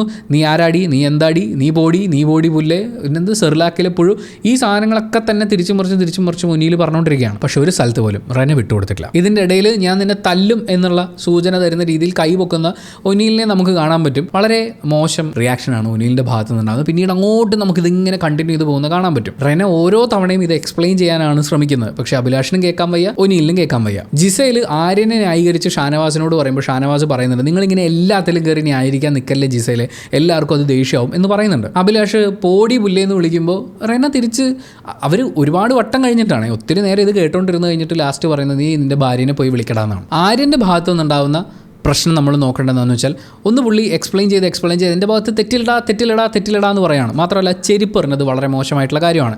ഇനി ഇത് രണ്ടും അവിടെ നിൽക്കട്ടെ. ശൈത്യ അവിടെ കഥ പറഞ്ഞുകൊണ്ടിരിക്കുകയാണ്. ഇയാൾക്ക് നടുവേദനയാണ്, പെയിൻ വരുമ്പോഴേക്കും നേരെ ഓപ്പോസിറ്റ് ഇമോഷൻ വല്ലാണ്ട് വരും, ഞാൻ പൊട്ടിച്ചിരിക്കും എന്ന് പറയുന്ന എക്സ്പ്ലനേഷനാണ് പറയുന്നത്. അതിലെന്തെങ്കിലും ആത്മാർത്ഥത ഉണ്ടെങ്കിൽ അപ്പം തന്നെ എണീറ്റ് നിന്ന്, ശൈത്യ ഐ എം എക്സ്ട്രീംലി സോറി, ഞാൻ തന്നെ ഡിസ്റ്റർബ് ചെയ്യാനല്ല, എനിക്കിങ്ങനൊരു പ്രശ്നമുണ്ട്, ഞാൻ മാറിയിരിക്കുകയാണ് എന്ന് ശൈത്യയോട് പറയാം. അല്ലെങ്കിൽ അവിടെ ഇരിക്കുന്ന 1-2 പേരോട് ഇത് എക്സ്പ്ലെയിൻ ചെയ്തിട്ട് പോകാമായിരുന്നു. പക്ഷേ ഈ പറയുന്ന കാര്യങ്ങളൊന്നും ചെയ്യാതെ ആര്യൻ അപ്പുറത്ത് മാറിപ്പോയിരുന്നു ചിരിക്കുന്നതാണ് കാണുന്നത്. അവിടെ ആര്യൻ കംപ്ലീറ്റ്ലി ഫെയിൽഡാണ്. ഇത് കഴിഞ്ഞിട്ട് ഇത് എക്സ്പ്ലെയിൻ ചെയ്യുന്ന കാര്യത്തിലും ആര്യൻ ഫെയിലാണ്. അതിനൊരു ഗംഭീര മറുപടി കൊടുക്കുന്നത് ബിന്നി ഡോക്ടറാണ്. ബിന്നിയുടെ അടുത്ത് ഏറ്റവും ലാസ്റ്റ് രാത്രി ആര്യം പറയുന്നുണ്ട്, എടാ എനിക്ക് ഇങ്ങനൊരു കാര്യമുണ്ട്, ഞാൻ ചിലപ്പോൾ നേരെ ഓപ്പോസിറ്റ് റിയാക്ഷൻ ചെയ്തു പോകും, അതൊരു ഇമോഷണൽ ബേസ്റ്റോ അങ്ങനെയൊക്കെ പറയുന്നുണ്ട്. അത് കേൾക്കുമ്പോൾ ബിന്നി വളരെ മാന്യമായ ഭാഷ, നീ ഒരു സൈക്കോളജിസ്റ്റിനെയാണ് കാണേണ്ടത് എന്ന് ഉപദേശം കൊടുക്കുകയാണ് ബിന്നി ചെയ്യുന്നത്. കാരണം ഈ പറയുന്ന ഇഷ്യൂ മുഴുവൻ ഉണ്ടാക്കി എന്നിട്ട് ആരും നേരെ പോയി കിടന്നുറങ്ങുകയാണ്. ഈ ആണുങ്ങൾ മുഴുവൻ മെക്കിട്ട് കയറുന്ന ബഹളം വെക്കുന്നത് നേരെ റെനയുടെ അടുത്താണ്. ഇതിനിടയ്ക്ക് നമ്മുടെ ഷാനവാസ് ആരാണ് കൾപ്രിറ്റ് എന്നറിയാൻ വേണ്ടിയിട്ടുള്ളൊരു ശ്രമമൊക്കെ നടത്തി. അത് ആര്യനായിരിക്കും എന്ന് പറയുന്നൊരു ഉദ്ദേശത്തോടു കൂടി നേരെ വന്ന് റെനയോട് ചോദിക്കുന്നു. അപ്പോൾ റെന പറയുന്നു, ആര്യൻ ചിരിച്ചു, അതുകൊണ്ടാണ് ഞാൻ ചിരിച്ചത്, ഒരാൾ കോക്രി കാണിച്ചാൽ ഞാൻ ചിരിക്കില്ലേ എന്നൊക്കെ ചോദിക്കുന്നു. ആണല്ലോ, എന്നാൽ നീ ഇവിടെ ഇരുന്നോ എന്ന് പറഞ്ഞ് അടുത്ത ആളെയും കൂട്ടിയിട്ട് നേരെ ആര്യനിലേക്ക്, ആര്യനെ ടാർഗറ്റ് ചെയ്തിട്ടാണ് ഇത് ചെയ്യാൻ ശ്രമിക്കുന്നത് എന്നുള്ളത് തൊട്ടടുത്ത് നിൽക്കുന്ന അക്ബറിന് അത് മനസ്സിലായിട്ടില്ല. ഇതിനിടയിൽ കലാഭവൻ സരിക ഓടി നടന്ന് എക്സ്പ്ലെയിൻ ചെയ്യുന്നുണ്ട്, ഞാൻ ചിരിച്ചില്ല. ആക്ച്വലി കലാഭവൻ സരികയാണ് ഏറ്റവും അധികം ചിരിച്ചിട്ടുള്ളത്. പക്ഷേ സരികയുടെ മെക്കിട്ട് ഇവരാരും കയറുന്നില്ല. ഇപ്പോൾ ഒനീലിനാണെങ്കിലും സരികയുടെ മെക്കിട്ട് കയറാൻ വലിയ ഇൻട്രസ്റ്റ് ഒന്നുമില്ല. റെനയൊക്കെയാണ് കിട്ടുകയാണെന്നുണ്ടെങ്കിൽ അപമാനിക്കുക, തെറി വിളിക്കുക, ചീത്ത വിളിക്കുക എന്ന് പറയുന്ന ഒരു സാധനം പുള്ളിയുടെ ഉള്ളിൽ ഈ പറയുന്ന പ്രായത്തിൻ്റെ കോംപ്ലക്സ് ഭയങ്കരമായിട്ട് കിടപ്പുണ്ട്. അത് കഴിഞ്ഞ് റെന കാര്യങ്ങൾ എക്സ്പ്ലെയിൻ ചെയ്യുമ്പോൾ അഭിലാഷ് കേൾക്കാൻ റെഡി ആയിട്ട് ചെല്ലുകയാണ്. എന്നിട്ട് റെനയോട് പറയുന്നത് അലക്കാതെ പറ എന്നാണ്. അഭിലാഷാണോ ഈ പറയുന്നത്? കുറച്ചു മുമ്പ് ഇത്രയും ബഹളം വെച്ച് ചീത്ത വിളിച്ചുകൊണ്ടിരുന്ന അഭിലാഷാണോ അലക്കാതെ പറയുമെന്ന് റെനയോട് പറയുന്നത് എന്ന് തിരിച്ച് ചോദിക്കാനാണ് തോന്നിയത്. ഇതിൽ നമ്മൾ നോക്കുകയാണെങ്കിൽ ആര്യനും ജിസയിലും സ്വന്തം തെറ്റുകൾ ഒരിക്കലും അംഗീകരിക്കാത്ത ആളുകളാണ്. ആര്യൻ തൻ്റെ ഭാഗത്തു നിന്നുണ്ടായിട്ടുള്ള വളരെ പ്രധാനപ്പെട്ട 2-3 മിസ്റ്റേക്കുകൾ മുക്കി നൈസായിട്ട് അവിടെ പോയി കിടക്കുകയാണ്. ജിസയിൽ ആര്യനെ പ്രൊട്ടക്ട് ചെയ്യാനാണ് ഉദ്ദേശിക്കുന്നത്. ഒനിയിൽ റെനയെ ടാർഗറ്റ് ചെയ്യാനാണ് ശ്രമിക്കുന്നത്. അഭിലാഷ് ആക്ച്വലി വെറുതെ ബഹളം വെച്ച് അറ്റൻഷൻ മേടിച്ചുകൊണ്ടിരിക്കുകയാണ്. ഷാനവാസ് ആര്യനെ കിട്ടാനൊരു ചാൻസ് നോക്കി നടക്കുകയാണ്. ഇവിടെ അനാഥയായി കിടക്കുന്നത് ശൈത്യ മാത്രമാണ്. ഇതിനിടയ്ക്കൊക്കെ അക്ബർ വളരെ ന്യായമുള്ള കാര്യങ്ങൾ പറയുന്നത് നമുക്ക് കേൾക്കാൻ പറ്റും. അവൾ 19 വയസ്സുള്ളൊരു കുട്ടിയാണ്, ഒരാളൊരു കോപ്രായം കാണിച്ചപ്പോൾ അവൾ ചിരിച്ചുപോയി, അതിനിപ്പോൾ എന്താ നിങ്ങൾ കാര്യം ചോദിക്കേണ്ടേ എന്നുള്ള രീതിയിലേക്ക് അക്ബർ വരുന്നുണ്ട്. അത് പറയുമ്പോൾ വേണമെങ്കിൽ തെറ്റിദ്ധരിക്കപ്പെടാൻ സാധ്യതയുള്ളതായതുകൊണ്ട് പറയാണ്, നമ്മൾ പ്രായത്തിൻ്റെതായ ഒരു കൺസിഡറേഷൻ കൊടുക്കുന്നതും പ്രായം പറഞ്ഞ് അപമാനിക്കുന്നതും രണ്ടാണ് എന്ന് മനസ്സിലാക്കിയാൽ തീരാവുന്ന പ്രശ്നമേ ഉള്ളൂ. എന്തായാലും റെന ഒനീലിനോട് പറയേണ്ട കാര്യം നല്ല ഒച്ചത്തിൽ വിളിച്ച് പറയുന്നുണ്ട്. എനിക്ക് ആ വോയിസ് മോഡുലേഷനൊക്കെ ഇഷ്ടപ്പെട്ടു. ഒരു പക്ഷേ ഇപ്രാവശ്യത്തെ സീസൺ കഴിയുമ്പോൾ ഹിറ്റാവാൻ പോകുന്ന ഒരു ഡയലോഗ് അത് തന്നെയായിരിക്കും, മുഖത്ത് തുപ്പ കക്കൂസി പോയി തുപ്പട എന്ന് പറയുന്ന ഡയലോഗ്. എന്നാൽ റെന ചിരിച്ചതിന് ഇത്രയും ബഹളം ഉണ്ടാക്കുന്ന അഭിലാഷ് ആര്യൻ്റെ അടുത്ത് ചെല്ലുന്ന സമയത്ത് എല്ലാവരും അങ്ങനെയല്ല കേട്ടോ വിചാരിക്കുന്നതെന്ന് പറഞ്ഞ് 2 ഡയലോഗ് അടിച്ച് ആര്യൻ സോറി പറയുമ്പോഴേക്കും അതും കേട്ട് മിണ്ടാതെ വരികയാണ്. ഈ ഇട്ട ബഹളത്തിൻ്റെ ഒരു 10% അവിടെ ഇട്ടിട്ട് അവിടെ നിന്നുള്ള എക്സ്പ്ലനേഷൻ കൃത്യമായി വാങ്ങിക്കുക. കാര്യം ചിരിപ്രശ്നം ആരംഭിക്കുന്നത് ആര്യൻ ചിരിക്കുന്നതിലൂടെയാണ്. എന്നാൽ പ്രശ്നം എന്താണെന്ന് മനസ്സിലാക്കുക. ഓക്കെ, അവൻ അങ്ങനെ ഒരു പ്രശ്നമുണ്ട്, അങ്ങനെ അവൻ ചിരിച്ചു കഴിഞ്ഞപ്പോൾ അത് കണ്ടിരുന്നവർക്ക് ചിരി അടക്കാൻ പറ്റിയില്ല. That's fine. ഈ ചിരി അടക്കാൻ പറ്റാത്തവരുടെ നെഞ്ചത്ത് കയറുന്നതിന് പകരം ഇത് തുടങ്ങി വെച്ചത് അതിൻ്റെ റീസൺ എന്താണ്, ആ റീസൺ മനസ്സിലാക്കിയിട്ട് ശൈത്യയോട് എന്ന് എക്സ്പ്ലെയിൻ ചെയ്യുക. ശൈത്യ ഇങ്ങനെയൊക്കെ കൊണ്ടാണ് അവരങ്ങനെ സംഭവിച്ചു പോയത്, സംഭവങ്ങൾ ഇതൊക്കെയാണ്, നീ വിഷമിക്കാതിരി എന്ന് പറയുന്നൊരു വർത്താനം ഒരാളുടെയും ഭാഗത്തുനിന്ന് ഉണ്ടാവുന്നില്ല. ശൈത്യ പറയുന്ന കഥ നേരെ കേൾക്കുക പോലും ചെയ്യാതെ ബസറടിക്കാൻ കാത്തു നിന്ന് ആര്യനോട് ചെന്ന് ബഹളം വെച്ച് ആര്യൻ്റെ അടുത്ത് പിടിച്ചു നിൽക്കാൻ പറ്റൂല എന്ന് കണ്ടപ്പോൾ റെനയുടെ മെക്കിട്ട് കയറി, റെനയാണ് ഇരയെങ്കിൽ ഞാൻ വരാമെന്ന് പറഞ്ഞ് ഒനീലും കൂടി ആഡ് ചെയ്ത് ഇതിങ്ങനെ വെറുതെ നീണ്ടുപോയതല്ലാതെ അവിടെ ഒരു ഗുണവും ഉണ്ടായിട്ടില്ല, അല്ലെങ്കിൽ ഒരു നല്ല കോൺവെർസേഷനോ ഒന്നും സംഭവിച്ചിട്ടില്ല. അതിൻ്റെ ഇടയിൽ അഭി വന്നപ്പോൾ ഞാൻ പേച്ചു പോയി എന്ന് ജിസയിൽ പറയുന്നത് നമുക്ക് കേൾക്കാൻ പറ്റും. വീണ്ടും ഒനിയിൽ ഇങ്ങനെ അങ്ങോട്ടും ഇങ്ങോട്ടും ഒക്കെ പോയിട്ട് സമയം കിട്ടുമ്പോൾ വന്നിട്ട് റെനയുടെ കയ്യിൽ നിന്ന് വാങ്ങിച്ചുകൊണ്ട് പോകാമെന്ന് പറയുന്ന പോലെ ഇവിടെ വന്ന് നീ ബോഡി പുല്ലേ നീ ആഴ്ച പോകും എന്ന് പറയുന്ന പോലത്തെ വെല്ലുവിളികൾ നടത്തുന്നു. റെന പറയുന്നത് ഞാൻ പിന്നെ വാ പൊത്തി പിടിച്ച് സെല്ലോട്ടെ പൊട്ടിച്ച് വെച്ച് നിൽക്കണം, അത് കണ്ടന്റ് ആക്കാൻ വേണ്ടിയിട്ട് ഇവിടെ 2 എണ്ണം എന്ന് പറഞ്ഞാൽ അവരെ കുറ്റപ്പെടുത്തുകയും മുഖത്ത് 1 കിലോ തുപ്പലാണ്, മുഖം മണത്തിട്ട് വയ്യ, പോയി സോപ്പിട്ട് കഴുകട്ടെ എന്ന് പറഞ്ഞിട്ട് റെന അവിടുന്ന് പോകുന്നു. ഇത് കഴിഞ്ഞിട്ടാണ് പുറത്തിരുന്നിട്ട് ഈ രാജ്യം അറിയാൻ കാത്തിരിക്കുന്ന ചോദ്യം ഒനിയിൽ ചോദിക്കുന്നത്, മറ്റുള്ളവരുടെ കഥയിൽ എന്തെങ്കിലും ഒരു ഇൻട്രസ്റ്റ് ഉണ്ടോ ഇവർക്കൊക്കെ എന്നൊക്കെയാണ് ചോദിക്കുന്നത്. അങ്ങനെ ഇൻട്രസ്റ്റ് ഉള്ള ആളുകൾ ആ കഥ കേട്ടതിന് ശേഷം എന്താണ് ചെയ്തത് എന്ന് നമ്മളൊന്ന് പരിശോധിക്കണം. പെട്ടെന്ന് കേൾക്കുമ്പോൾ അവർ ശൈത്യയ്ക്ക് വേണ്ടി വാദിച്ചു എന്ന് തോന്നും. അവർ ശൈത്യയ്ക്ക് വേണ്ടി ഒന്നല്ല വാദിച്ച്, അവരെല്ലാവരും അവരവരുടെ പേഴ്സണൽ ഗ്രഡ്ജ് തീർക്കാൻ വേണ്ടിയിട്ടാണ് വാദിച്ചത്. സപ്പോർട്ടിന് കുറേ പെണ്ണുങ്ങൾ റെന എന്നൊക്കെ പറഞ്ഞിട്ട് ഒനിയിൽ പറയുന്നത് അവൾ എന്നെ പിടിച്ച് തള്ളിയടാ അവിടെ വെച്ച് എന്ന് ചോദിക്കുമ്പോൾ അക്ബർ പറയുന്നുണ്ട് ഞാൻ കണ്ടില്ല. അത് കഴിഞ്ഞ് കിച്ചണിൽ ഒരുപാട് ആളുകൾ നിൽക്കുന്ന സമയത്ത് ആദിലയും നൂറയൊക്കെ ചെന്ന് നേരെ ഒനിയിലിനോട് പറയുന്നുണ്ട് നിങ്ങൾ കാണിച്ചത് വളരെ മോശമായിപ്പോൾ. അപ്പോൾ ബാക്കി 1-2 ആളുകളും അതിനെ സപ്പോർട്ട് ചെയ്യുന്നുണ്ട്.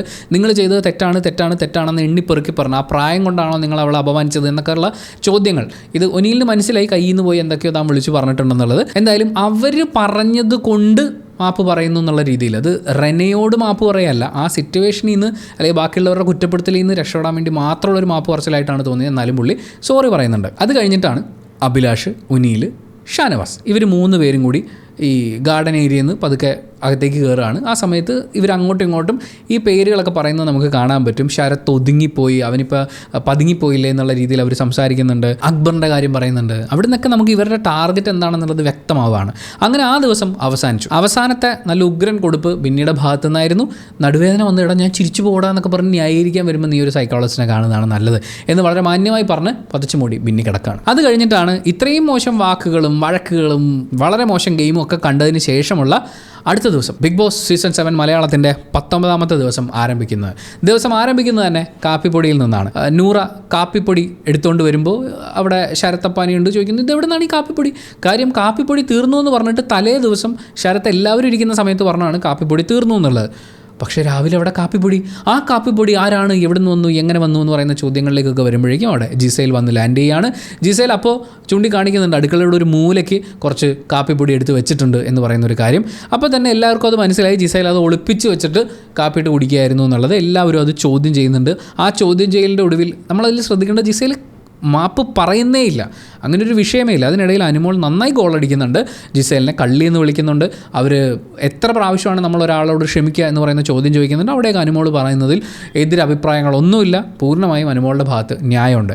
ഇതിൻ്റെ ഇടയിൽ വാദം ജയിക്കാൻ വേണ്ടി ജിസേൽ പറയുന്നത് ഇവിടെ 3 പാക്കറ്റ് കാപ്പിപ്പൊടി ഉണ്ട്, നിങ്ങൾ കണ്ടുപിടിച്ചു വന്ന്. എന്ത് വൃത്തികേടാണ് അവർ പറഞ്ഞത് എന്നുള്ളതാണ് അവിടുത്തെ ചോദ്യം. കാര്യം എല്ലാവർക്കും വേണ്ടി കൊടുത്തിട്ടുള്ള റേഷൻ, അതിലുള്ള കുറച്ച് സാധനങ്ങൾ അവനവൻ്റെ ഇഷ്ടത്തിന് ഓരോരുത്തരും ഇതുപോലെ ഒളിപ്പിച്ച് വെച്ച് ഉപയോഗിക്കാൻ തുടങ്ങുകയാണെങ്കിൽ പിന്നെ അവിടെ എന്തിനാണ് ഒരു കിച്ചൺ ടീമിൻ്റെ ആവശ്യം എന്നുള്ളത് തന്നെയാണ്. ജിസേലിൻ്റെ വളരെ മോശം ഗെയിമായിരുന്നു അത്. ഈ കഴിഞ്ഞ 2 ദിവസങ്ങളിലും ജിസേലിൻ്റെ ഭാഗത്തു നിന്നുള്ള വളരെ മോശം സ്ട്രാറ്റജികളും വല്ലാത്ത ഗ്രൂപ്പുകളെയും ഒക്കെ നമുക്ക് കാണാൻ പറ്റും. റൂൾ ബ്രേക്കിങ്ങിൻ്റെ എല്ലാ പരിധിയും കഴിഞ്ഞു. ഇനി അത് ക്ഷമിക്കേണ്ട ഒരു കാര്യമല്ല എന്ന് തന്നെയാണ് എനിക്കും ഫീൽ ചെയ്യുന്നത്. കാര്യം ഇത് എത്രയെന്ന് വെച്ചിട്ടാണ് ഈ മനുഷ്യർ പറഞ്ഞുകൊണ്ട് കിടക്കുക. അത് കഴിഞ്ഞ് അക്ബറും അനീഷും തമ്മിലുള്ളൊരു കോൺവെർസേഷൻ ഉണ്ട്, നല്ല ഉഗ്രം കോൺവെർസേഷൻ ആയിരുന്നു. അതിലവർ സംസാരിക്കുന്നത് ഒനിയിലും അഭിലാഷും ഒക്കെ റെനയോട് കാണിച്ചിട്ടുള്ള നീതികേടിനെ കുറിച്ചിട്ടാണ്. ഞാൻ ആ വാക്ക് തന്നെയാണ് ഉപയോഗിക്കുക. അവർ ഒരു കൺസിഡറേഷനും കൊടുക്കാതെ ഒരു മനുഷ്യജീവിക്ക് നേരെ കാര്യം പോലും അന്വേഷിക്കാതെ ആക്രമിച്ച് നടത്തിയ കോൺവെർസേഷൻസ് എന്ന് പറയുന്നത് വളരെ മോശമായിരുന്നു. എന്ത് ഭാഷയാണ് അവർ ഈ പറഞ്ഞത് എന്ന് അക്ബർ ചോദിക്കുന്നത് 100% സത്യമാണ്. അവളെ ഡീൽ ചെയ്യണ മാതിരി ഡീൽ ചെയ്താൽ മതി, ഒരു കുഴപ്പമില്ല എന്ന് അക്ബർ പറയുന്നുണ്ട്. ഇതിനോട് മറുപടി കൊടുക്കുന്നു എന്നുള്ള രീതിയിൽ പിന്നീട് ഒരു കോൺവെർസേഷനിൽ വഴക്കിൻ്റെ ഇടയിൽ ഒനിയിൽ പറയുന്നുണ്ട് അവൾ പറയുന്നതൊക്കെ കേട്ടോണ്ടിരുന്നാൽ മതി എന്ന് ഇവിടെ ചിലവന്മാർ പറഞ്ഞു നടക്കുന്നുണ്ട് എന്നുള്ള കാര്യം. എന്തായാലും അക്ബർ ശരത്തിനോട് പറയുന്നത് അവന് പേഴ്സണൽ ഗ്രഡ്ജാണ്, ഒന്നുമില്ല തന്തയുടെ പ്രായമുണ്ടല്ലോ എന്ന് പറയുന്ന ഡയലോഗും കൂടി അക്ബർ അതിൻ്റെ കൂടെ അപ്പാനി ശരത്തിനോട് പറയുന്നുണ്ട്. അവന്മാർ ഭയങ്കര ടോക്സിക്കാണ് എന്നും പറയുന്നുണ്ട്. ഈ പറഞ്ഞ എല്ലാ പോയിൻറ്റ്സും വളരെ വാലിഡാണ് കൺസിഡറിങ് ദി പ്രീവിയസ് കോൺവെർസേഷൻ അല്ലെങ്കിൽ പ്രീവിയസ് അനാവശ്യമായ വഴക്ക്. അത് കഴിഞ്ഞ് ആര്യൻ അനുമോളോട് ചെന്ന് പറയുന്ന ഒരു ഡയലോഗുണ്ട്. ആദ്യം കേട്ട് കഴിഞ്ഞപ്പോൾ ഇതെന്ത് ഡയലോഗാണ് എന്ന് എനിക്കും തോന്നി. കാര്യം ഇത് കിച്ചണാണ്, അല്ലാതെ നിൻ്റെ സീരിയൽ പ്രൊഫഷനൊന്നും അല്ല എന്നൊക്കെയാണ് ആര്യൻ പറയുന്നത്. എന്തിനാണ് അവിടെ ഒരു പ്രൊഫഷൻ വലിച്ചിടുന്നതെന്ന് പറയുന്നൊരു ചോദ്യമുണ്ട്. എന്തായാലും സമയം 11:40 ബ്രേക്ക്ഫാസ്റ്റ് ആയിട്ടില്ല. അപ്പോൾ ഇതിൽ നൂറയൊക്കെ സംസാരിക്കുന്ന ആ ഒരു കാര്യം വെച്ച് നോക്കുമ്പോൾ നമുക്ക് മനസ്സിലാവുന്നത് ആ കിച്ചൺ ടീമിലുള്ള ബാക്കിയുള്ള പലരും പറയുന്നുണ്ട് നമുക്ക് ഇന്ന സാധനം വെക്കാം അല്ലെങ്കിൽ ഇങ്ങനെ കുക്ക് ചെയ്യാം എന്ന് പറയുമ്പോൾ അനുമോളുടെ ഇഷ്ടത്തിനാണ് ഈ ചെയ്തുകൊണ്ടിരിക്കുന്നത്. അപ്പോൾ അതിൻ്റെ ഭാഗമായിട്ട് ബ്രേക്ക്ഫാസ്റ്റ് ലേറ്റായി 11:40 വരെയായി. അപ്പോൾ എല്ലാവരും ഈ ബ്രേക്ക്ഫാസ്റ്റ് ലേറ്റ് ആയതിനെക്കുറിച്ച് വഴക്കുണ്ടാക്കിക്കൊണ്ടിരിക്കുമ്പോൾ പലരും പറയുന്നുണ്ട് എടോ വിശക്കുന്നു എന്ന് പറയുമ്പോൾ എനിക്കും വിശക്കുന്നുണ്ട് എന്ത് ചെയ്യാനാണ് എന്നാണ് അനുമോൾ ചോദിക്കുന്നത്. അതൊട്ടും നല്ലൊരു ചോദ്യമല്ല, വളരെ മോശം കാര്യമായി പോയി ഇത്രയും ലേറ്റായി എന്നുള്ളത്. അതും ബാത്റൂം ടീമിൽ നിന്ന് ഒരാളെ ഇങ്ങോട്ട് നിന്ന് സാക്രിഫൈസ് ചെയ്തിട്ടും എന്ന് ഷാനവാസ് പറയുന്നുണ്ട്. പിന്നെ ഷാനവാസും അക്ബറും ഒക്കെ കൂടി എല്ലാവരും അനുമോളെ മാത്രം കുറ്റം പറയേണ്ട, കിച്ചൺ ടീമിലെ ബാക്കി എല്ലാവരുടെ ഭാഗത്തും കുറ്റം ഉണ്ടെന്ന് പറയുമ്പോൾ അനുമോൾ തന്നെ പറയുന്നുണ്ട് എല്ലാവരെയും കൂടി കുറ്റം പറയേണ്ട, ഇതിൻ്റെ അകത്ത് 6 പേർക്ക് ഇറങ്ങിയിരിക്കാൻ പറ്റില്ല എന്നാണ്. അപ്പോൾ ആര്യൻ ചോദിക്കുന്നുണ്ട് അപ്പോൾ അത് സമ്മതിച്ചല്ലോ എന്ന്. അപ്പോൾ അനുമോൾ അതേന്നും പറയുന്നുണ്ട്. സ്വാഭാവികമായും ഷാനവാസ് അത് ഏറ്റുപിടിച്ച് കുറച്ച് ഡയലോഗ് അവിടെ അടിച്ചതിന് ശേഷം തിരിച്ചു പോകുന്നു. അത് കഴിഞ്ഞ് നമ്മൾ കാണുന്നത് അനുമോൾ കരയുന്നതാണ്. ഇത്രയും ഡയലോഗ് എല്ലാം പറഞ്ഞ് ഇതെല്ലാം ലേറ്റായി, ഇത്രയും ആളുകൾ വിശന്ന് പൊരിഞ്ഞ് അവരുടെ അമർഷം മുഴുവൻ പ്രകടിപ്പിച്ചിരിക്കുകയാണ്. അപ്പോൾ അവർക്ക് എത്രയും പെട്ടെന്ന് ഭക്ഷണം കൊടുക്കുക എന്നുള്ളതാണ് നമ്മൾ അവിടെ ചെയ്യേണ്ടത്. പക്ഷേ അനുമോൾ നിന്ന് കരയാണ്. നമ്മൾ ഇത്രയും പേർക്ക് കൊടുക്കുന്നില്ലേ, അപ്പോൾ അവർക്ക് കുറച്ച് വെയിറ്റ് ചെയ്തൂടെ എന്നുള്ളതാണ് ചോദ്യം. ഈ കുറച്ച് വെയിറ്റ് ചെയ്യൽ എന്ന് പറയുന്നത് രാവിലത്തെ ഫുഡ് ഉച്ചയ്ക്ക് കഴിക്കുക എന്നുള്ളതല്ലല്ലോ. മരുന്ന് കഴിക്കുന്ന ആളുകളടക്കം ഒത്തിരി ആളുകൾ അവിടെയുണ്ട്. ഇവർ ഡ്യൂട്ടി ആയിട്ട് ഏറ്റെടുത്തിട്ടുള്ളൊരു കാര്യമാണ്. അവരുടെ ഭാഗത്തു നിന്നുണ്ടായ വലിയ വീഴ്ച തന്നെയാണത്. അപ്പോൾ അവിടെ കരഞ്ഞ് സെൻറ്റി അടിച്ചിട്ടൊന്നും യാതൊരു കാര്യമില്ല. എന്തായാലും കൂടെയുള്ളവരും പുള്ളിക്കാരിയെ ആശ്വസിപ്പിക്കുന്നുണ്ട്. അത് കഴിഞ്ഞ് ജയിൽ നോമിനേഷൻ വരുന്ന സമയത്ത് നമുക്കിവിടെ പലരുടെയും ഗ്രൂപ്പുകളും അതുപോലെ തലേ ദിവസമൊക്കെ അവർ തമ്മിലുണ്ടായിട്ടുള്ള വഴക്കുകളുടെയൊക്കെ ഒരു റിസൾട്ട് കാണാൻ പറ്റും. ഒനിയിൽ വീണ്ടും റെനയുടെ അടുത്തേക്ക് തന്നെ പോവുകയാണ്. നിന്നെ പഠിപ്പിച്ച് വിട്ടിരിക്കുന്നതിൻ്റെ കുഴപ്പമാണെന്ന് പറഞ്ഞ് റെനയുടെ പേരൻ്റ് ഇങ്ങനെയാണ് പറയുന്നത്. ഈ റെനയും ബാക്കിയുള്ളവരും തമ്മിലുണ്ടാകുന്ന ഫൈറ്റുകൾ, ഇപ്പോൾ ഒനിയിലാണെങ്കിലും അനുമോളാണെങ്കിലും ഈവൻ അഭിലാഷാണെങ്കിലും ഇവരുടെയൊക്കെ ഫൈറ്റുകളിൽ ശ്രദ്ധിച്ച് നോക്കിക്കഴിഞ്ഞാൽ ഇവരെല്ലാവരും ഒന്ന് പറഞ്ഞ് രണ്ടാമത്തേന് നേരെ അറ്റാക്ക് ചെയ്യുന്നത് റെനയുടെ പേഴ്സണൽ കാര്യങ്ങളാണ്. റെനയുടെ അച്ഛനും അമ്മയും റെനയെ വളർത്തി വഷളാക്കി. 1, റെനയുടെ പ്രായം ചെറുതാണ്, ഇതിൻ്റെ പേരിലാണ് ഇൻസൾട്ട് ചെയ്യുക. 3, കുറച്ച് സദാചാര കണ്ണുകളുണ്ട്. റെനയ്ക്ക് ഈ പ്രായത്തിലൊരു ബോയ് ഫ്രണ്ട് ഉണ്ട് എന്ന് പറയുന്ന ഒരു വലിയ പ്രശ്നമാക്കി, അതായത് ഒരു പെൺകുട്ടിയെ ഒരു ദുർനടപ്പുകാരിയാക്കി, വളർത്തു ദോഷമാക്കി, ഇങ്ങനെയൊക്കെ പേഴ്സണലി അറ്റാക്ക് ചെയ്തിട്ടാണ് റെനയെ തളർത്താൻ നോക്കുന്നത്. റെന പക്ഷേ ആരെയും 1 പറഞ്ഞ് 2 അവരുടെ പേഴ്സണൽ കാര്യത്തിലേക്ക് പോകുന്നില്ല. ഒരു പരിധിക്കപ്പുറത്തേക്കുള്ള ആക്രമണം, പൊടി പുല്ല്, അത് ഒരു മനുഷ്യന് താങ്ങുന്നതിൻ്റെ ഒരു പരിധിയൊക്കെ ഉണ്ടല്ലോ. ആ എല്ലാ പരിധിയും കഴിയുമ്പോഴാണ് നീ നിൻ്റെ വീട്ടിൽ പോയി വിളിച്ചാൽ മതി എന്ന് അഭിയോട് പറയുന്നത്. അതുപോലെ ഒനിയിലിൻ്റെ അടുത്തും 1 പറഞ്ഞ് 2 ഒനിയിലിൻ്റെ പ്രായത്തിനെ റെന അപമാനിക്കുന്നത് നമുക്ക് കാണാൻ പറ്റില്ല. പക്ഷേ ഈ പറയുന്ന അപമാനത്തിൻ്റെ അതിർത്തി എല്ലാം ലംഘിച്ചതിന് ശേഷമാണ് 43 വയസ്സായിട്ട് മുതുക്കനായിട്ടിരിക്കുകയാണെന്ന് പറയുന്നൊരു കാര്യം ഒനിയിലിൻ്റെ അടുത്ത് റെനയ്ക്ക് പറയേണ്ടി വരുന്നത്. അനുമോളുടെ അച്ഛനും അമ്മയും ചേച്ചിയെ അച്ഛനും അമ്മയും ഇതാണോ പഠിപ്പിച്ച് വിട്ടിരിക്കുന്നത് എന്നാണ് ചോദിക്കുന്നത്. ചേച്ചിയെ അച്ഛനും അമ്മയും പഠിപ്പിച്ച് മോശമാക്കിയെന്ന് റെന അങ്ങോട്ട് പറയുന്നില്ല. അതും ഇങ്ങോട്ട് അത്രയും പേഴ്സണൽ അറ്റാക്ക് ഏറ്റുവാങ്ങിയതിന് ശേഷമാണ് റെനയുടെ ഭാഗത്തു നിന്ന് അങ്ങനെ ഒരു കാര്യം ഉണ്ടാകുന്നത്. നമ്മൾ ചിന്തിക്കേണ്ട ഒരു കാര്യം എന്ന് വെച്ച് കഴിഞ്ഞാൽ ഇത്രയും ചെറിയ പ്രായത്തിനിടയ്ക്ക് അവരുണ്ടാക്കിയിട്ടുള്ള ഈ അച്ചീവ്മെൻറ്റ്സ് നമ്മൾ പരിഗണിക്കുന്നതിനോടൊപ്പം ഇങ്ങനെ വന്ന് നിന്ന് കാര്യങ്ങൾ സംസാരിക്കാൻ വേണ്ടി, ഇപ്പോൾ നമ്മുടെ സമൂഹം പെൺകുട്ടികളെ വളർത്തുന്നത് ആരെങ്കിലുമൊക്കെ ഒച്ച ഉണ്ടാക്കിയാൽ അല്ലെങ്കിൽ ഒരു പുരുഷൻ വന്ന് ഡയലോഗ് അടിച്ചു കഴിഞ്ഞാൽ മിണ്ടാതിരിക്കുക, മാറി നിൽക്കുക, പുറകോട്ട് നിൽക്കുക എന്നുള്ളതാണ്. പക്ഷേ റെന ഈ ചെറിയ പ്രായത്തിനുള്ളിൽ അവർ അച്ചീവ് ചെയ്തിട്ടുള്ള കാര്യങ്ങൾ, അവരുടെ പ്രൊഫഷൻ, അവരൊരു ഓൺട്രപ്രണറാണ്. ആൻഡ് ഇത്രയും ചെറിയ പ്രായത്തിൽ ഇങ്ങനൊരു ഷോയിൽ എത്തി നിൽക്കുന്നു.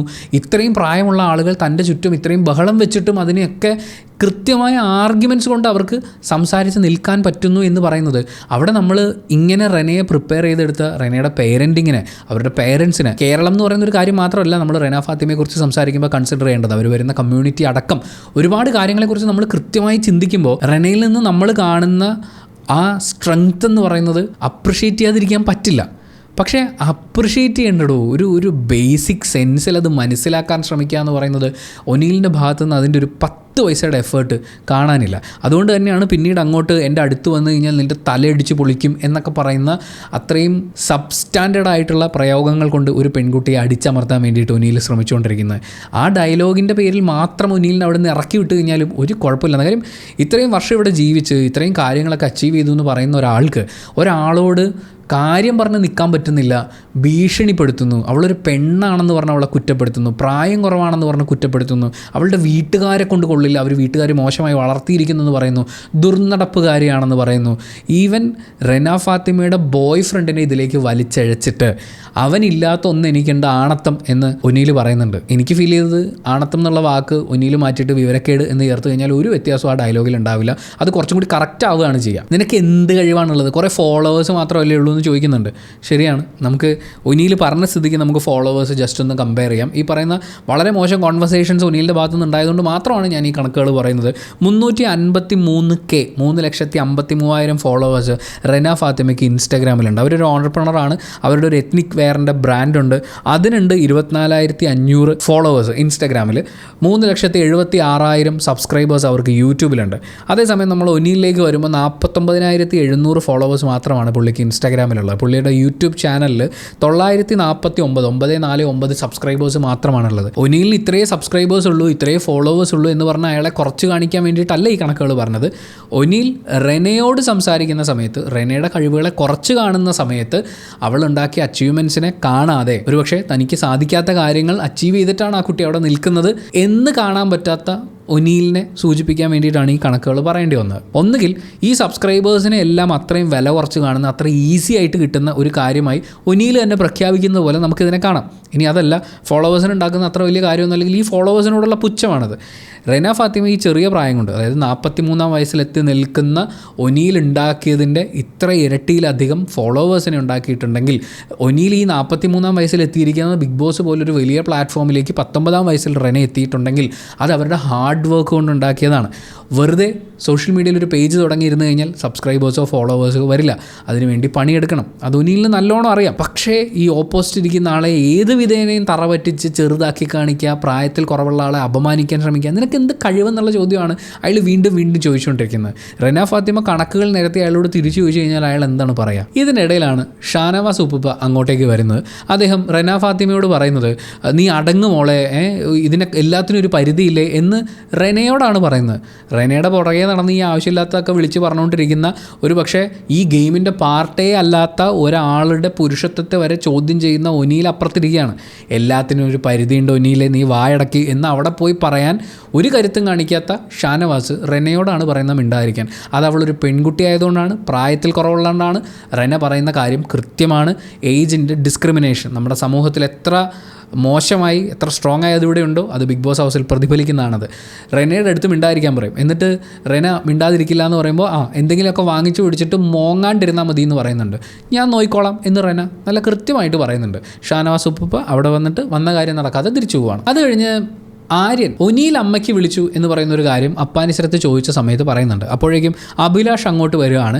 അഭിലാഷ് പറയുന്നത് ശരത് അമ്മയ്ക്ക് വിളിച്ചു എന്നുള്ളതാണ്. അങ്ങനെ അവർ രണ്ടുപേരും കൂടി അമ്മയ്ക്ക് വിളിച്ച ആ ഒരു ആളാരാണ് എന്താണെന്ന് കണ്ടെത്താൻ വേണ്ടിയിട്ടുള്ള വാദപ്രതിവാദങ്ങൾ നടക്കുന്നു. അപ്പാനിസരത്ത് ഈ വാദങ്ങൾക്ക് ശേഷം മുറിക്കകത്ത് ആര്യനോട് ചെന്നിരിക്കുമ്പോൾ പറയുന്നുണ്ട്, ഇവനെ ആരടാ ഇവിടുത്തെ, നമ്മളൊക്കെ എന്താ ചെരയ്ക്കാൻ വന്നാണോ എന്നൊക്കെ അഭിലാഷിനെ കുറിച്ച് ആര്യനോട് ചോദിക്കുന്നുണ്ട്. ഇത് അഭിലാഷിനോടാണല്ലോ ചോദിക്കേണ്ടത്. അതിനുശേഷം താൻ അങ്ങനെ വിളിച്ചിട്ടില്ല, ഇവിടെ ഞാൻ എന്തായാലും വിളിക്കില്ല, ചിലപ്പോൾ പുറത്ത് വെച്ച് വിളിക്കും എന്ന് പറയുന്ന ഒരു സൂചനയാണത്. ആരുടെയും അമ്മയ്ക്ക് തെറി വിളിക്കുന്നത് അത്ര വലിയ നേട്ടമൊന്നുമല്ല എന്ന് അപ്പാനിശരത്ത് മനസ്സിലാക്കുന്നത് വളരെ നല്ലതാണ് എന്നുള്ള മറുപടിയാണ് അവിടെ കൊടുക്കേണ്ടിയിരുന്നത്. പക്ഷേ ആര്യന് അപ്പാനിശരത്ത് ഇങ്ങനെ സന്തോഷിച്ച് കൂടെ നിൽക്കുന്നെങ്കിൽ നിന്നോട്ടെ എന്ന് പറയുന്ന ഒരു ആറ്റിറ്റ്യൂഡാണെന്ന് തോന്നുന്നു. ആര്യൻ അതിനൊന്നും തിരിച്ച് ചോദ്യം ചെയ്യുന്നില്ല. അത് കഴിഞ്ഞ് അടുത്ത ക്യാപ്റ്റൻസി ടാസ്കിൽ സെലക്ട് ചെയ്യപ്പെടുന്നത് ശരത്തും ബിന്നിയും ശൈത്യയുമാണ്.